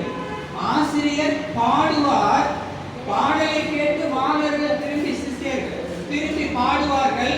அப்படி பாட பாட கேட்டு தானும் பாடி மனதில் பதிய வைத்துக் கொள்வார்கள். எழுதுவது மனதில் தான். ஆகவே பார்த்து படிப்பதற்கு பார்த்து பாடுவதற்கு ஒன்றுமில்லை. ஆக மனன சக்திக்கு அன்று அவ்வளவு முக்கியத்துவம் கொடுக்கப்பட்டதற்கு காரணம் பாடல் முறை எளிமையான தூண்டுகோல். இப்பொழுது நாம் குழந்தைகள் படிப்பதை போல 1 2 பேசுவதை போல படிக்க மாட்டார்கள். கையை காலை நன்றாக காட்டி 1 2 2 4 இப்படி இசை வடிவிலே கொண்டாண்டார்கள். ஆக இசையோடு வந்ததால் தான் அத்தனை நூல்களும் நமக்கு கிடைத்திருக்கிறது. அந்த இசை முழுமை பெற்ற இசையாக இருந்தது என்பதுதான் இசையை விட்டு நாம் விலகியதால் நமக்கு தெரியாத ஒன்று. எந்த ஒன்றையுமே வளமிக்க எந்த ஒன்றையுமே தனதாக்கிக் கொள்ளக்கூடிய ஒரு கூட்டம் நமது தேசத்தில் இருக்கிறது. ஊரின் பெயரை மாற்றுவார்கள், கலையின் பெயரை மாற்றுவார்கள், மொழியின் பெயரை மாற்றுவார்கள். அப்படி மாற்றப்பட்டதில் நாம் இழந்தது என்ன என்று சொன்னால் தமிழ் இசை. இசையில் மிகச்சிறந்தவர், கர்நாடக இசையில் சிறந்தவர் தியாகராஜ சுவாமிகள் என்று நாம் சொல்கிறோம். மும்மூர்த்திகளில் ஒருவர். அவர் எங்கு பிறந்தார்? தஞ்சையில் பிறந்தார். அவர் எந்த மொழியின் இசை வடிவத்தை பெற்றார்? தமிழ் இசையின் இசை வடிவத்தை பெற்றார். எந்த மொழியில் கீர்த்தனை எழுதினார்? அவரது தாய்மொழி தெலுங்கு. ஆக களம் இசை என்கின்ற களம் தமிழ் இசை. அதில் அவர் போட்ட பாட்டு தெலுங்கு என்ற கீர்த்தனை. அதற்கு பின்னாளில் வந்தவர்கள் அதை கர்நாடக இசை என்று மாற்றிவிட்டார்கள். கர்நாடகாவே இல்லாத ஒரு இசை, இந்தியாவில் வேறு எந்த மாநிலத்திலுமே இல்லாத அந்த இசை தமிழ்நாட்டிலே பிறந்து தமிழ்நாட்டு இசையை களவாடி பெயர் மாற்றப்பட்ட அந்த இசை இப்பொழுதும் தமிழ் இசைக்கு எதிரானதாக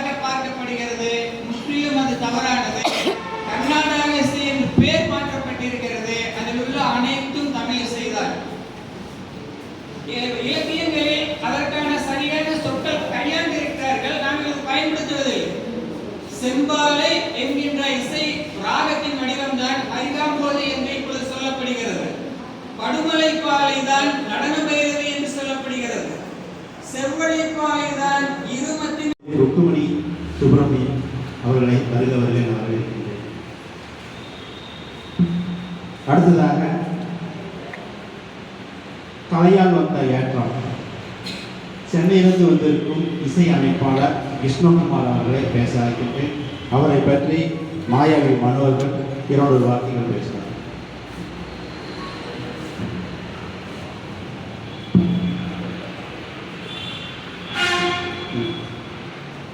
கிருஷ்ணகுமார் அவர்களுக்கு உமாபதியும் அப்பாஸ் அவர்களும் பொன்னாடையை அணிவிக்கின்றனர்.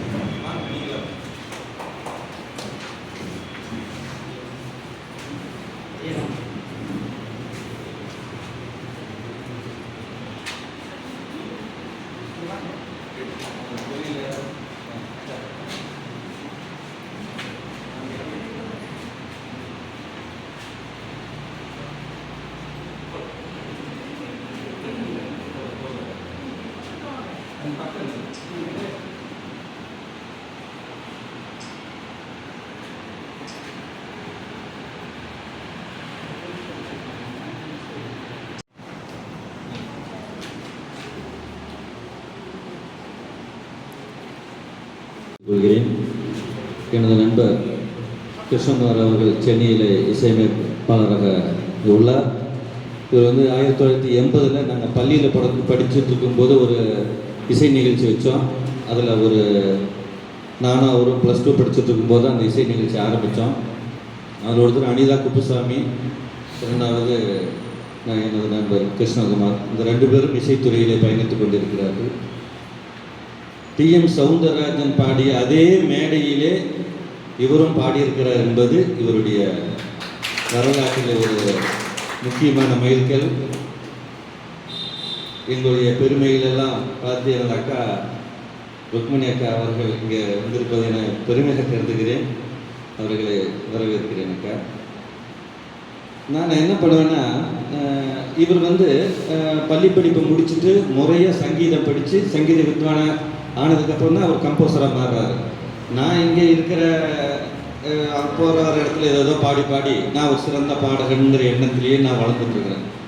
ஒரு நாள் கல்வியா செல்வமா வீரமா அப்படின்னு மூச்சு பிடிச்சி பாடி அதை ரெக்கார்ட் பண்ணி கிருஷ்ணகுமாருக்கு அனுப்பிச்சி வைப்போம். அவன் சென்னையில் தான் இருக்கிறாங்க, அனுப்பிச்சி வைப்போன்னு சொல்லி நான் பதிவு பண்ணிட்டு இருந்தேன். அப்புறம் அவன் பேசும்போது கிருஷ்ணகுமார் நீ பாட அந்த பாட்டு அப்படின்னோடனே அவன் ரொம்ப அசால்ட்டாக பிரமாதமாக பாடினான். அதை கேட்கும்போது எனக்கே கூச்சமாக இருந்தது. சின்ன சின்ன சங்கதிகள் அவருக்கு வருது, எனக்கு வரலை. நான் பாடினதான் சிறப்புன்னு நான் நினச்சிக்கிட்டு இருக்கிறேன். இவர் பாடினது அதை வந்து சிறப்பாக இருந்ததுனால நான் பாடினதை அழிச்சிட்டேன். சரி, எதுக்கு அந்த பாட்டை கேட்டேன்னு என்னை கேட்ட உடனே இல்லை நானும் பாடி பார்க்கலாமேன்னு நினச்சேன் அப்படின்னு. ஃபோன் வச்ச உடனேயே சரி நாம் இப்படி தான் பாடிட்டு இருக்கிறோமா, இதுதான் நம்முடைய நிலையா அப்படிங்கும்போது என்ன நான் எப்படி தேர்ந்துக்கிட்டு தெரியுமா? அது எப்படி நாமளும் நல்லா தானே பாடுறோம். அவர் வந்து சரியாக பயிற்சி எடுத்து 3 வருடம் அந்த பயிற்சி எடுத்து அதை தொழில் முறையாக வச்சுட்டு இருக்காரு. நாம் பொழுதுபோக்காக பாடிட்டு இருக்கோம். இல்லை நல்லா தான் பாடுறோம் அப்படின்னு என்னை நானே தேற்று கொண்டுதானே இது நாள் வரையில் வாழ்ந்து கொண்டிருக்கிறேன் என்று அதை உறுதிப்படுத்தி விட்டார் ஐயா. உங்களுக்கு தகுந்த பாடகர் தான் ஒரு மேடை பாடகர் நல்ல என்பது போல. ஆக திரைத்துறையிலே மிக சிறந்த ஒரு இடத்தை பிடித்திருக்கக்கூடிய நண்பர் அவர்களை சில வார்த்தைகள் பேசுமாறு அன்போடு அழைக்கிறேன். எல்லோருக்கும் வணக்கம். இப்படி மாபெரும் சபையிலே இங்கு நான் பண்புகிறேன். இறைவன் கொடுத்த ஒரு பாக்கியம். இவ்வளோ அறிஞர்கள் 22 சார் வந்து சின்ன அப்துல் கலாம் மாதிரி எடுத்திருக்காரு. அப்படி சயின்டிஃபிக் நாலேஜ் இது ஒவ்வொருத்தரும் அது மாதிரி அவர் வேதத்தை பற்றி அவர் காமிச்சார். சார் மருத்துவத்தினுடைய பெரிய ஆளுநர் இருக்கு. அங்கே வந்து இசை எப்படி வந்துச்சு, அது எப்படி போகுது, எப்படி இருக்குங்கிறத இவர் வந்து ஒரு ப்ரொஃபஸராக இருந்து எடுத்து ஆராய்ச்சி பண்ணாங்கன்னா இனி வரக்கூடிய இந்த கர்நாடக இசை வந்து ஒரு போலியாக நிற்கிதுங்கிறது உலகத்துக்கு தெரிய வைக்கணும்னா அவருடைய கூற்று மேற்பட வேண்டும். அப்படியே நம்மளை மறைக்கப்பட்ட தமிழர்களை மறைக்கப்பட்டு வந்தது தான் இத்தனை. ஏன்னா கல் தோன்றி முன் தோன்ற காலம் தொட்டு வரைக்கிற தமிழ் இது எத்தனையெல்லாம் படைச்சிருப்போம் நம்ம. ஆனால் எல்லாம் வந்தேரிகள் எல்லாம் சேர்ந்து அப்படியே தங்களுக்கு வேண்டியதாக அதை மாற்றி மாற்றி மாற்றி உருவெடுத்துக்குள் தமிழர்களை கீழ் மட்டத்தில் வச்சுட்டாங்க. ஆனால் ஒரு நாள் வெளியிடும். இன்றைக்கி வந்துகிட்டே இருக்கிறோம். ஒரு தமிழையா தான் கலாம் ஐயா தான் இன்றைக்கி உலகத்துக்கு சேட்டலைட் பற்றி அந்த அணு ஆயுதத்தை பற்றி அது இங்கேருந்து வந்துச்சு. அந்த தமிழ் மரபு ஜீன்ஸ் அந்த மாதிரி கண்ணதாசன் அது மாதிரி பாடகர்கள் சொல் சுத்தமாக பாடக்கூடிய பாடகர்கள் ஒரு 2-3 பேர். ஃபஸ்ட்டு நிற்கிறது டி.எம். சௌந்தரராஜ். எத்தனை தூரத்துலேருந்து அவருடைய பாட்டை கேட்டாலும் இங்கே உட்காந்து நம்ம எழுதலாம். ஆனால் அவருக்கு தமிழர் அல்ல. குங்குனி பேசக்கூடிய அந்த மொழியில் பிறந்தவர். மதுரையில் பிறந்ததுனால தமிழ்லேயே வளர்ந்தார். ஆனால் அவருடைய சொல்ல நம்ம சுசீலாமன் தெலுங்கில் தான் பிறந்தாங்க. ஆனால் இங்கே வந்து அவர் எழுதி வைக்கிறதெல்லாம் தெலுங்கு எழுத்து ஜானகி அப்படின்னா எஸ்பிபி. ஆனால் அவர் பாடு தமிழில் ஏதாவது ஒரு குறை சொல்லுவாங்க. அது மாதிரி தமிழுக்காக தொண்டாற்றிய எத்தனையோ பேர்கள் இசையாலே வாழ்ந்துட்டுருக்காங்க. அதில் வந்து மெயினாக வந்து எம்.எஸ். விஸ்வநாதன், கே.வி. மகாதேவன், இந்த 2 பேரை இந்த உலகம் மறக்காது. தமிழ் உலகம் மறக்காது, இசை உலகம் மறக்காது. காரணம் என்னன்னா அகர முதல எழுத்து எல்லாம் அறிய வைத்தாய் தேவி அந்த பாடலை சாதாரணமாக படிச்சிருந்தா அகர முதல எழுத்து எல்லாம் அறிய வைத்தாய் தேவி, ஆதி பகவான் முதலின்றி உலர வைத்தாய் தேவி, இயல் இசை நாடக தீபம் ஏற்றி வைத்தாய் நீயே, ஈன்றவன் நெஞ்சை இது குளிர வைத்தாய் தாயன்னு அப்படி சொல்லிட்டு போனால் அது பாதி பேர் தலை சொல்லிட்டு தூங்கிட்டு இருப்பாங்க, கேட்டுருப்பாங்க. ஆனால் அந்த ஒரு டியூன் கொடுத்து அந்த டியூனில் டி.எம். சௌந்தரராஜனுடைய உச்ச சாயை எடுக்க அந்த குரல் ஃபஸ்ட்டு வெளியே வந்து உலகத்தை கவரும்பொழுது அதுக்கப்புறம் சிவாஜிங்கிற ஒரு மாபெரும் சரித்திர நாயகன் அவர் வந்து எக்ஸ்பிரஷன் சொன்னாங்க. அப்போது இந்த மாதிரி ஒரு இசை வடிவத்தை கொண்டு வந்து புகுத்துறதுக்கு தமிழர்களால் தான் முடியும். அது வந்து இன்னையோட ஒரு பாட்டை கேட்கறது யாருன்னு அது கடந்து போக மாட்டாங்க. அது மாதிரி நான் சொன்னது இப்படி கோயில்களெல்லாம் போய் விளையாடுற வேண்டிய பருவத்தில் பசங்களோட விளையாடுறது இசையாக வந்து ஏற்றங்கிறதுனால நான் எல்லாம் பேசுகிறேன். எப்படி இருக்கு புரியுது. அப்போது என் வயசு பசங்கள்லாம் வந்து கோயிலில் நடக்கக்கூடிய அந்த திருவிழாவில் ஓடி ஏறி விளையாடுறது, அந்த வேலைப்பட்டு பிடிச்சி சுற்றிட்டு இருப்பாங்க. நைட்டு 9 மணி வரைக்கும் யாரும் வீட்டில் கேட்க மாட்டாங்க. நான் ட்ரௌசர் போட்டிருப்பேன், சட்டை போட மாட்டேன். அப்படி ஓடிட்டு இருந்த காலத்தில் என்னை ஈர்த்த பாடல் அங்கே போட்ட கோயிலில் போட்டு ஸ்பீக்கர் சொந்தூர் செந்தூர் முருகன் கோவிலிலே ஒரு செய்தியை நான் கேட்டேன் செய்வல் போல் காலை வேளை பாடல் நான் கேட்டேன் பாடலை நான் கேட்டேன். இந்த பாடல் இருந்துச்சு. அவங்க அந்த பாடல்லையே கேட்டுருப்பாங்க. என் வயசு பசங்களாம் விளையாண்டுருப்பாங்க. இசை இருந்துச்சு. அந்த இசையும் அதை பாடுவாங்க. ஸோ ஒரு எழுத்து வடிவத்துக்கு இசையும் அதை கூட பாடக்கூடிய நல்ல நிபுணர்களும் இருந்தால் தான் அந்த எழுத்து வடிவமே உயிர் பெற்று ஒரு கம்பீரமாக அரசாட்சி செய்கிறது. இசை முக்கியம். அதை கம்போஸ் பண்ணது நம்ம எம்.எஸ். விஸ்வநாதன், கே.வி. மகாதேவன் அவர்கள். அகர முதல எழுத்தெல்லாம் அறிய வைத்தாய் தேவி, ஆதி பகவன் முதலில் உணர வைத்தாய் தேவி, இயல் இசை நாடக தீபம் ஏற்றி வைத்தாய் நீயே, ஈன்றவன் நெஞ்சை இன்று குளிர வைத்தாய் தாயே. அகர முதல எழுத்தெல்லாம்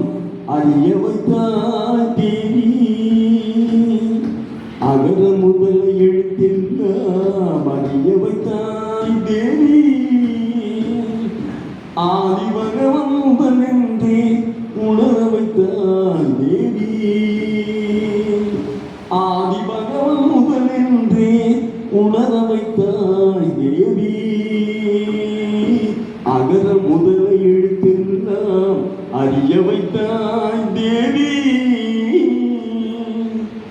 இயலிசை நாடக தீபம் ஏற்றி வைத்தாய் இயலிசை நாடக தீபம் ஏற்றி வைத்தாய் ஈன்றவன் நெஞ்சை இன்று குளிர வைத்தாய் ஈன்றவன் நெஞ்சை இன்று குளிர வைத்தாய் உயிர்மை எழுத்தெல்லாம் தெரிய வைத்தாய் உயிர்மை எழுத்தெல்லாம் தெரிய வைத்தாய் ஊமையின் மாய் திறந்து பேச வைத்தாய் அம்மா பேச வைத்தாய் அகர முதல எழுத்தெல்லாம் அறிய வைத்தாய் தேவி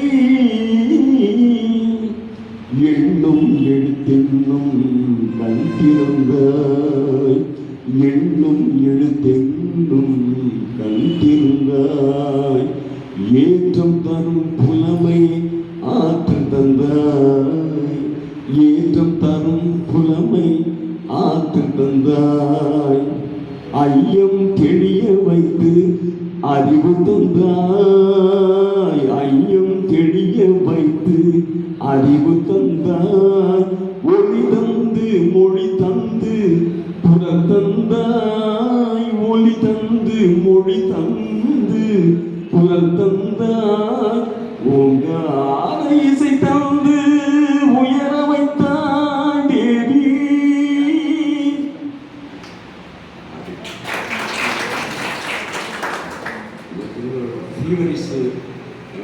அந்த உயிர் கொடுத்ததும் குரலை கேட்டு வளர்ந்துனா நான் இன்விடேஷன் பண்ணுவேன் என்னுடைய தெய்வம் அவர்தான். அப்புறம் என்ன சுசிலாமா வந்து பெண்கள் கூட பார்க்கணும் யார் யார் பார்த்தாங்களோ அவர்களெல்லாம் என்னுடைய குருக்கள்.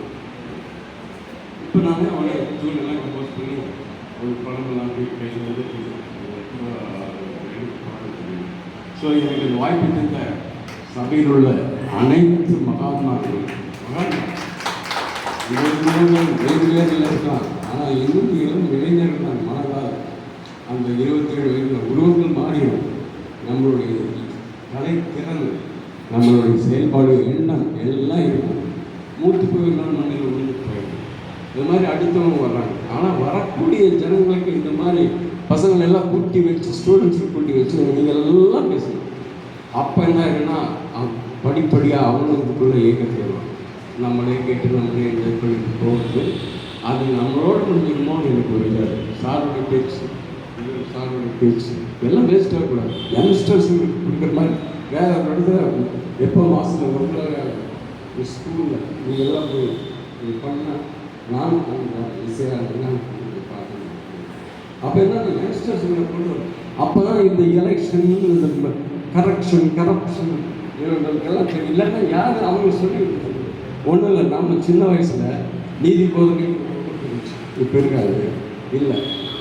நீதி போதனைகள் வந்து எப்படி முறையாக தாய் தந்தைகளை மதிக்கணும் எல்லாம் சொல்லி கொடுக்கப்பட்டது. அந்த மாதிரி ஒன்றா இருந்துச்சு. இப்போ இல்லாதனால வரும்போதே எல்லாம் தான் ஒரு ஸ்டார் நினச்சிட்டு அந்த பசங்க கட்டி அவங்க வந்து வாத்தியார் அடிக்கக்கூடாது, தொடக்கூடாது. அடித்ததுனால நம்ம வாத்தியார்கள் இன்னும் எல்லாம் மரியாதை கொடுக்கணும். அதுதான் இந்த அறிஞர்களெல்லாம் சேர்ந்து தலைமுறைகளுக்கு இந்த வழிகாட்டுகள் கேட்பது எனக்கு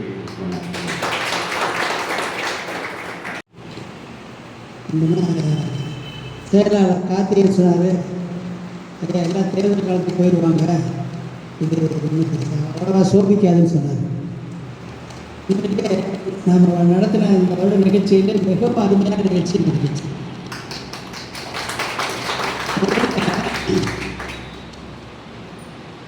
தமிழ் செய்தி வந்து பின்னாடி பேசியிருக்கேங்க.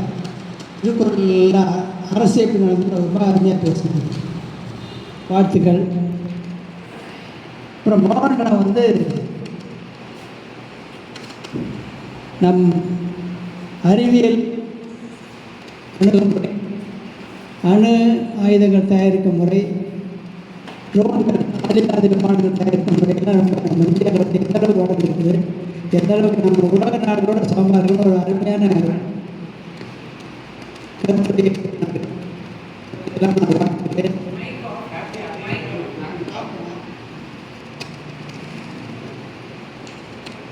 அப்புறம் அஜிதா நாராயணசாமி ஐயா வந்து இன்னைக்கு ஒரு புதிய டாபிக்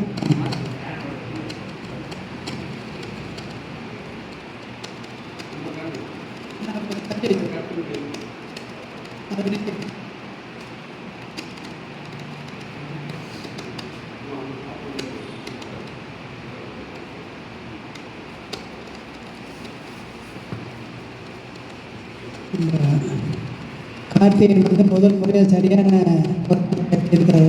அதற்கு நம்ம வாழ்த்தணும். எப்பவுமே தப்பாக செய்வார், அதுக்காக வாழ்த்துகள்.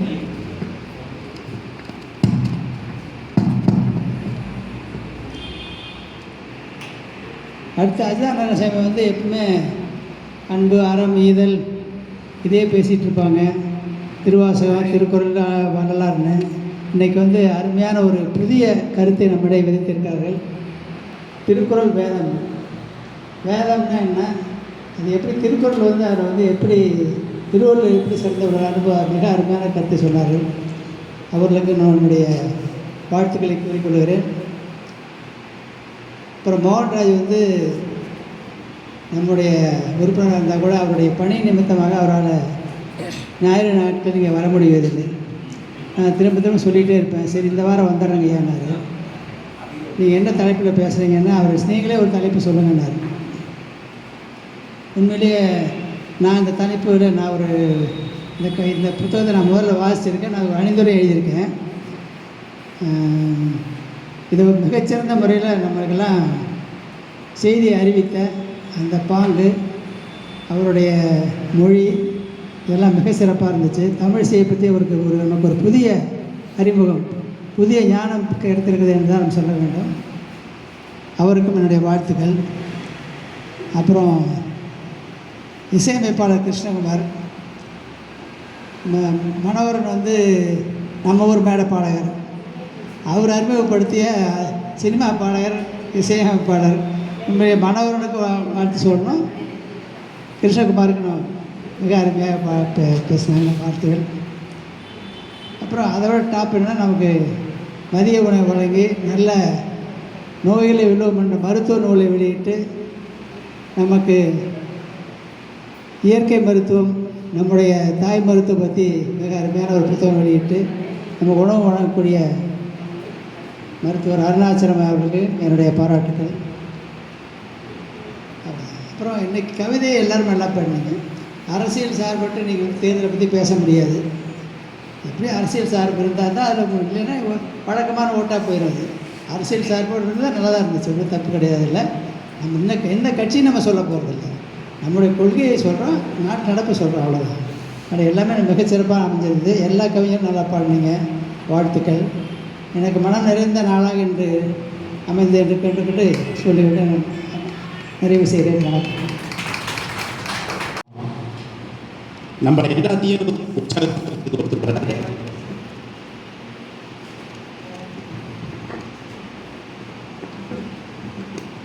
நம்ம எல்லாத்தையும் உற்சாகப்படுத்துறதுக்கு ஒருத்தராக நகைச்சுவையாக பேசக்கூடியவர் ரகுபதி அவர்களை வந்து பேசுமாறு அழைக்கிறேன். அனைவருக்கும் இனிய மதிய வணக்கம். பேசுகிற கேட்குறீங்களா? ஆடிபிளாக இருக்கா? ஓகே. நான் உங்ககிட்ட இந்த அட்டண்டன்ஸ் நோட் புக் அப்போ வாங்கின நோட்டை இப்போ வரைக்கும் நான் தான் வச்சுருக்கேன். 2 தடவை கேட்டாங்க, நான் கொடுக்கவே இல்லை. அதுக்கான காரணத்தை சொல்லிவிட்டு அப்புறமா நிகழ்ச்சிக்குள்ளே போயிடலான்னு இருக்கேன். ஏன்னா எலெக்ஷன் டைம், எல்லாருக்கும் நிறைய நோட்டு கிடைக்கிது. நாங்கள் எனக்கு எந்த நோட்டுமே கிடைக்கல. கிடைச்ச இந்த நோட்டையாவது விடக்கூடாதே, வச்சுக்கோங்க அப்படின்னு சொல்லிவிட்டு இந்த நோட்டை கையிலேயே வச்சுருக்கேன். நான் சப்ஜெக்ட் ஜோக் சொல்ல முன்னாடி ஒரு 4-5 எனக்கு கிடைச்ச சின்ன சஜஷன் சொல்கிறேன். கரெக்டாக இருந்தால் எடுத்துக்கலாம், இல்லைன்னா விட்டுருங்க. இது என்னுடைய சஜஷன்ஸ் மட்டும்தான் இந்த நிகழ்ச்சியை பற்றி. ஒன்று வந்து இப்போ அந்த பொன்னாடை போத்துறோம் இல்லைங்களா, அந்த பொன்னாடை வந்து எந்த விதத்துலேயும் மறுபடியும் உபயோகப்பட போகிறது இல்லை. அதுக்கு பதிலாக ஒரு புத்தகமாவோ பேனாவோ இல்லை ஒரு ஷர்ட் பிட்டாக கொடுத்தா கூட தைச்சு போட்டுக்கலாம் அப்படிங்கிறது என்னுடைய ஒரு அபிப்பிராயம். ஏன்னா அதை வாங்கிட்டு போய் 2-3 வீட்டில் சும்மா தான் வச்சுருக்கேன். இதே எதுக்கு வாங்கிட்டு வரீங்கன்னு கேட்குறாங்க.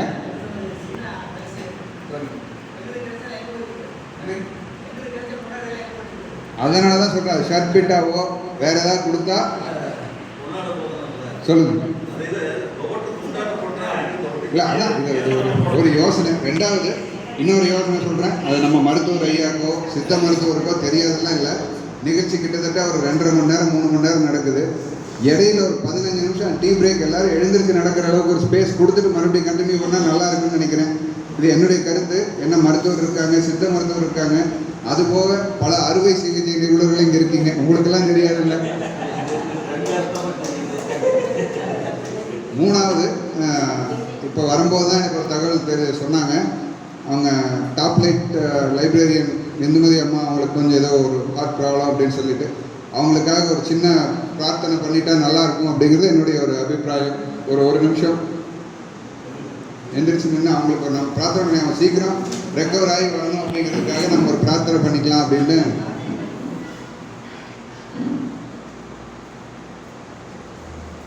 இருபத்தி 23ஆம் தேதி தேர்தல். அவங்கவுங்க மனசுக்கு யார் நல்லவங்கன்னு பட்டதோ அவங்களுக்கு கண்டிப்பாக நம்மளுடைய ஜனநாயக கடமை நிறைவேற்றணும். அது மட்டும் இல்லாமல் நமக்கு தெரிஞ்ச ஒரு 10 பேரை அந்த மேக்சிமம் போலிங் வர்றதுக்கு என்ன பண்ணணுமோ அதை நம்ம பண்ணணும் அப்படிங்கிறத ஒரு ரிக்வெஸ்ட்டாக கேட்டுட்டு 5வது பாயிண்ட் இதோட முடிச்சுன்னா அப்புறம் உள்ள போயிடலாம். நாளை நடைபெற இருக்கிற மாயாவி ஐயா நிகழ்ச்சி குடும்ப விழா இன்னும் சிறப்பாக நடக்கணும்னு என்னுடைய இதை தெரிவிச்சுக்கிட்டு நிகழ்ச்சிக்கு போக விரும்புகிறேன். எல்லோரும் நிறைய கவிதைகள் சொன்னீங்க, அதனால் நானும் ஒரு 4 கவிதை சொல்லிட்டு இங்கே அப்சர்வ் பண்ணதுலேருந்து சில ஜோக் சொல்லிடலாம் அப்படின்ட்டு இருக்கேன். 1, தேர்தல். ஒரு வெறும் புள்ளியை பெரும் புள்ளியாக்க நம்பிரலில் கரும்புள்ளி, அதுதான் தேர்தல். அப்புறம் வாக்காளருக்கு வேட்பாளருக்கு எப்படி வித்தியாசம் கண்டுபிடிக்கலாம் அப்படின்னா, கழுத்தில் பூ இருந்தால் வேட்பாளர், காதில் பூ இருந்தால் வாக்காளர்.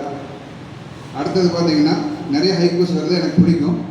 ஒருத்தர் எழுதியிருந்தார், என்னை அறிவாளியாக்கிய அதே பள்ளிக்கூடம் தான் முட்டாளமாக்கியது வாக்குச்சாவடியாக மாறி. அடுத்ததுங்க, எத்தனையோ மேதைகளை உருவாக்கிய அதே பள்ளிக்கூடத்தால் ஒரு உத்தமனை கூட உருவாக்க முடியவில்லை வாக்குச்சாவடியான பின்பு. அடுத்தது, நம்ம ஓட்டு இருக்கு இல்லைங்களா, நம்ம வாக்கு, அது ஆக்சுவலாக ஒரு செல்வாக்கு. அதை முறையாக பயன்படுத்தினா நமக்கு செல்வாக்கு, இல்லைன்னா வாங்கி ஜெயிக்கிறவங்களுக்கு செல்வாக்கு. அப்புறம் நார்மலாக சீட் கிடைச்சா, பஸ்ஸில் ட்ரெயினில் எல்லாம் சீட் கிடைச்சா உடனே உட்காரணும். ஆனால் எலெக்ஷனில் சீட் கிடைச்சா மட்டும் ஏன் நிற்கிறாங்க? எலெக்ஷனில் சீட் கிடைச்சா நிற்கிறாங்க தானே, ஏன்னு தெரியுங்களா? தெய்வம் நின்று கொள்ளும், அதனால் எலெக்ஷனில் சீட் கிடைச்சா நிற்கிறாங்க. அப்புறம் இங்கே பேசுனதை வச்சே சில ஜோக்ஸ் இல்லை. அவங்க சுந்தரராஜ அடிகளார் 2-3 சொன்னார். 3வது ஞாயிற்றுக்கிழமை வந்தால் எனக்கு எப்போவுமே மகிழ்ச்சி, எல்லாரையும் பார்க்குறது அப்படின்னு சொல்லிட்டு. நான் யோசிச்சேன், அவரை பொறுத்தளவுக்கு இது 3ஆம் பிறை முக்கியமான நாள் அப்படிங்கிறதுனால அவர் 3வது ஞாயிற்றுக்கிழமை எனக்கு ரொம்ப மகிழ்ச்சியான நாள் அப்படின்னு சொல்லியிருக்காருன்னு நினைக்கிறேன். அப்புறம் பொதுவாக பார்த்தீங்கன்னா இங்கே பல பாடகர்கள் இருக்காங்க. ஜென்ரலாக எனக்கு தெரிஞ்சு ஒரு மியூசிக் டைரக்டர் தான் பாடகரை அறிமுகப்படுத்துவார். ஆனால் இங்கே பார்த்தீங்கன்னா பாடகர் மியூசிக் டைரக்டர் அறிமுகப்படுத்துகிற முதல் நிகழ்ச்சி 20 இருக்கும் அப்படின்னு நினைக்கிறேன்.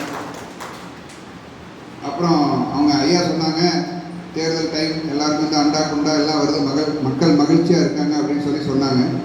அது என்னவோ உண்மைதான். ஆனால் 1 மாதத்துக்கு. ஆனால் எலெக்ஷனில் ஓட்டு வாங்கி ஜெயிச்சு அவங்க பல தலைமுறைகளுக்கே மகிழ்ச்சியாக இருப்பாங்க, அரசியல்வாதிகள்.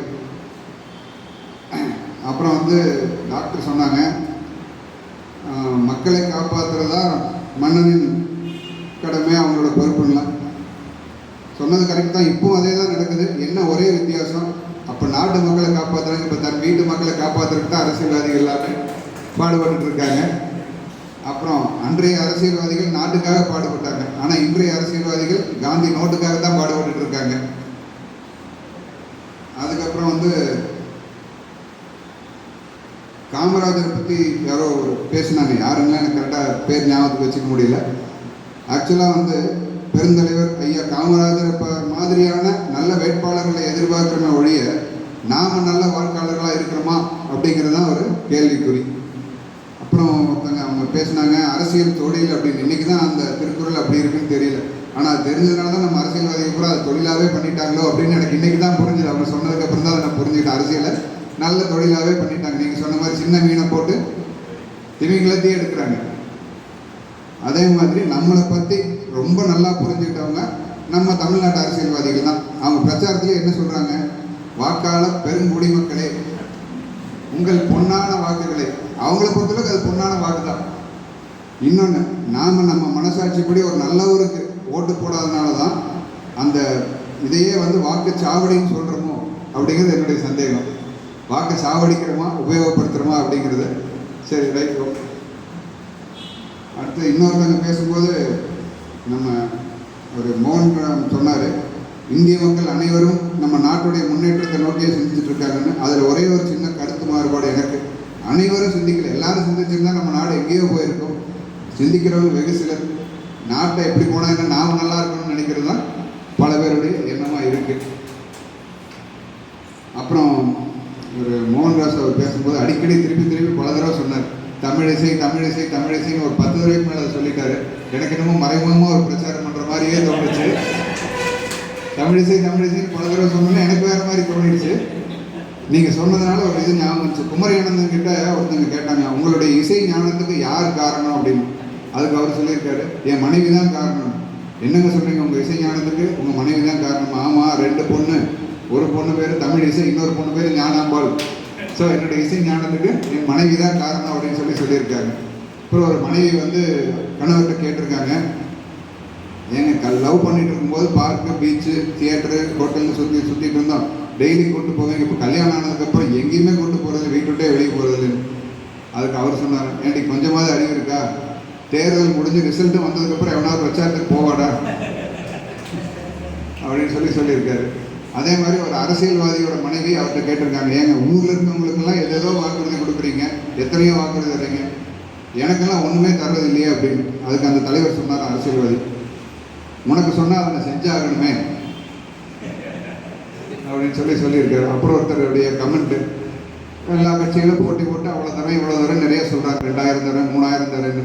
அதில் ஒருத்தர் கேட்டிருந்தார், ஏன்டா எங்களுக்கும் வாக்கு இருக்கடா, ஓட்டு இருக்கடா, ஒரு 500 எங்கள் அக்கௌண்ட்லேயே போடுங்க, பூரா அங்கேயே போடுறீங்களே அப்படின்னு. அப்புறம் இன்னொருத்தர் எழுதியிருந்தார், எல்லாரும் போட்டி போட்டு சிலிண்டர் தரேன், பணம் தரேன், அடுப்பு தரேன், எதோ தரேன், பணம் தரேன், எல்லாமே தரேன்னு சொல்கிறாங்க. இதையெல்லாம் சொல்கிறத வச்சு பார்த்தா இன்னொரு 5 வருஷத்துக்கு நம்ம வேலைக்கே போக வேண்டியதில்லை போல இருக்குது. அடுத்த 5 வருஷத்துக்கு நம்ம வீட்டில் உட்காந்தே சும்மா சாப்பிட்டு இருந்தாலே இதாக இருக்கும் போல இருக்குது அப்படின்னு சொல்லிட்டு. அப்புறம் இன்னொருத்தர், அவங்க பேர் தெரியல, உங்கள் பின்னாடி இருக்காங்க இல்லைங்களா, அவர் நல்லாவே பாட்டு பாடினீங்க, பாட்டாகவே பாடிட்டீங்க. இன்னும் நடுவில் கொஞ்சம் மானே தேனே பொன்மானே போட்டுனீங்கன்னா இன்னும் கொஞ்சம் நல்லா இருந்திருக்குங்கிறது என்னுடைய ஒரு தாழ்மையான அபிப்பிராயம். அப்புறம் என்ன சொன்னாங்க, ஆலம் பாபா சொன்னார், இவரை பற்றி நினைக்கிறேன், முன்னாடி ஏதோ காயில் கட்டிகிட்டு இருந்தார் அப்படின்லாம் சொல்லிட்டு இருந்தார். கம்பி கட்டுற கதையெல்லாம் இங்கே சொல்லியிருக்காரு. கம்பி கட்டுற கதையெல்லாம் இங்கே எடுத்து விட்டுருக்கீங்களே. அப்புறம் அவருக்கு நோபல் பரிசே கொடுக்கணும் அப்படின்னு சொல்லி இவரையும் ஒரு ட்ரம்ப் ஆக்கிட்டீங்க. இவருக்கும் நோபல் பரிசுக்கு நீங்கள் ரெக்கமெண்ட் பண்ணி இவரையும் ஒரு டொனால்ட் ட்ரம்ப் ஆக்கியிருக்கீங்க. உலக ரேஞ்சுக்கே உங்களை கொண்டு போயிட்டாருங்க. இல்லை போதுங்கிறீங்கன்னா முடிச்சிடலாம், ஒன்றும் பிரச்சனையே இல்லை. கையை தட்டிங்கன்னா நான் முடிச்சிடணும். நான் இங்கே அப்சர்வ் பண்ணதுலேருந்து தான் எடுத்தது, வேற ஒன்றும் இல்லை.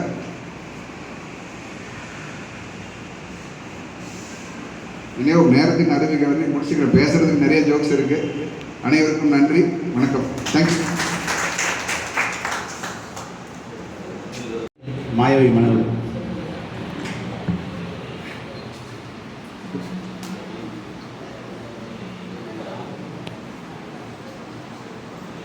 மாயாவி மனோகர் பொண்ணு செய்யுது, தாய் தமிழ் பள்ளியில் நடக்குது.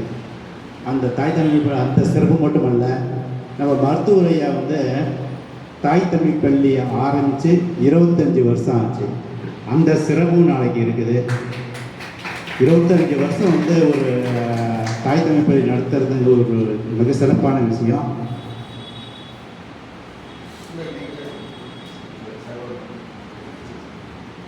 அவருக்கு சிறப்பும் பாராட்டும் இருக்குது. நாளைக்கு எல்லாரும் வந்து தாய் தமிழ் பள்ளிக்கு அவசியம் வந்துருங்க. 21ஆம் தேதி நாகேஸ்வரன் ஐயா அவரோட 81வது பிறந்தநாள் அப்படின்னு சொன்னாங்க. என்னால் வர்றதுக்கு வாய்ப்பு இல்லைன்னு நினைக்கிறேன். யார் போகிறீங்களோ அவங்களுக்கு என்னுடைய வணக்கங்களையும் வாழ்த்துக்களையும் சொல்லிடுங்க. என் சார்பாகவும் நம்ம எல்லா சார்பாகவும் யார் அங்கே நேரில் அவர் சந்திக்கிறீங்களோ அவர் இன்னும் ரொம்ப வருஷம் வாழணும் அப்படிங்கிறத சொல்லிடுங்க.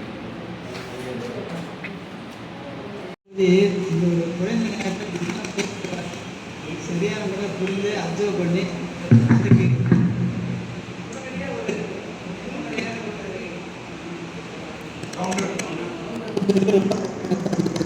ஐயா அதுக்காக சொல்லிடுறேன். இருந்துட்டு இந்த கவுண்டர்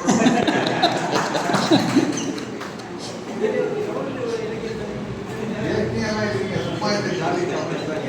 இலக்கிய அறிவுலாம் அந்த அளவுக்கு அறிவு இல்லைங்க. எந்த அளவுக்கு கேட்கறாங்க சுத்தமாகவே இல்லை. அனைவருக்கும் திருக்குறள் வணக்கம். இன்றைய நிகழ்விலே பல முத்துக்கள் உதிர்ந்திருந்தன.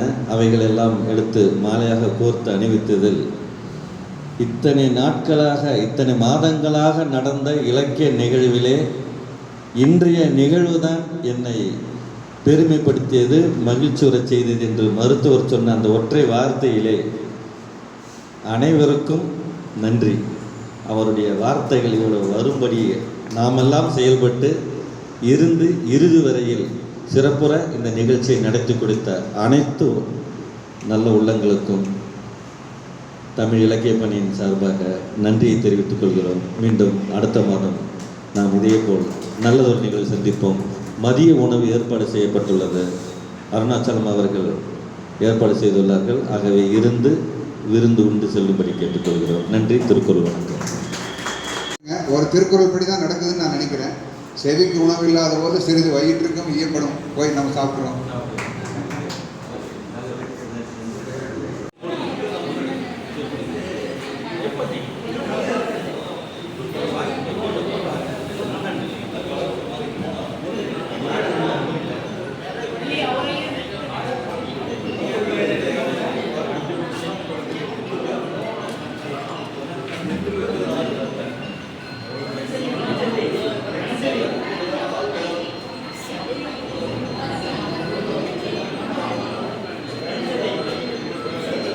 Thank you.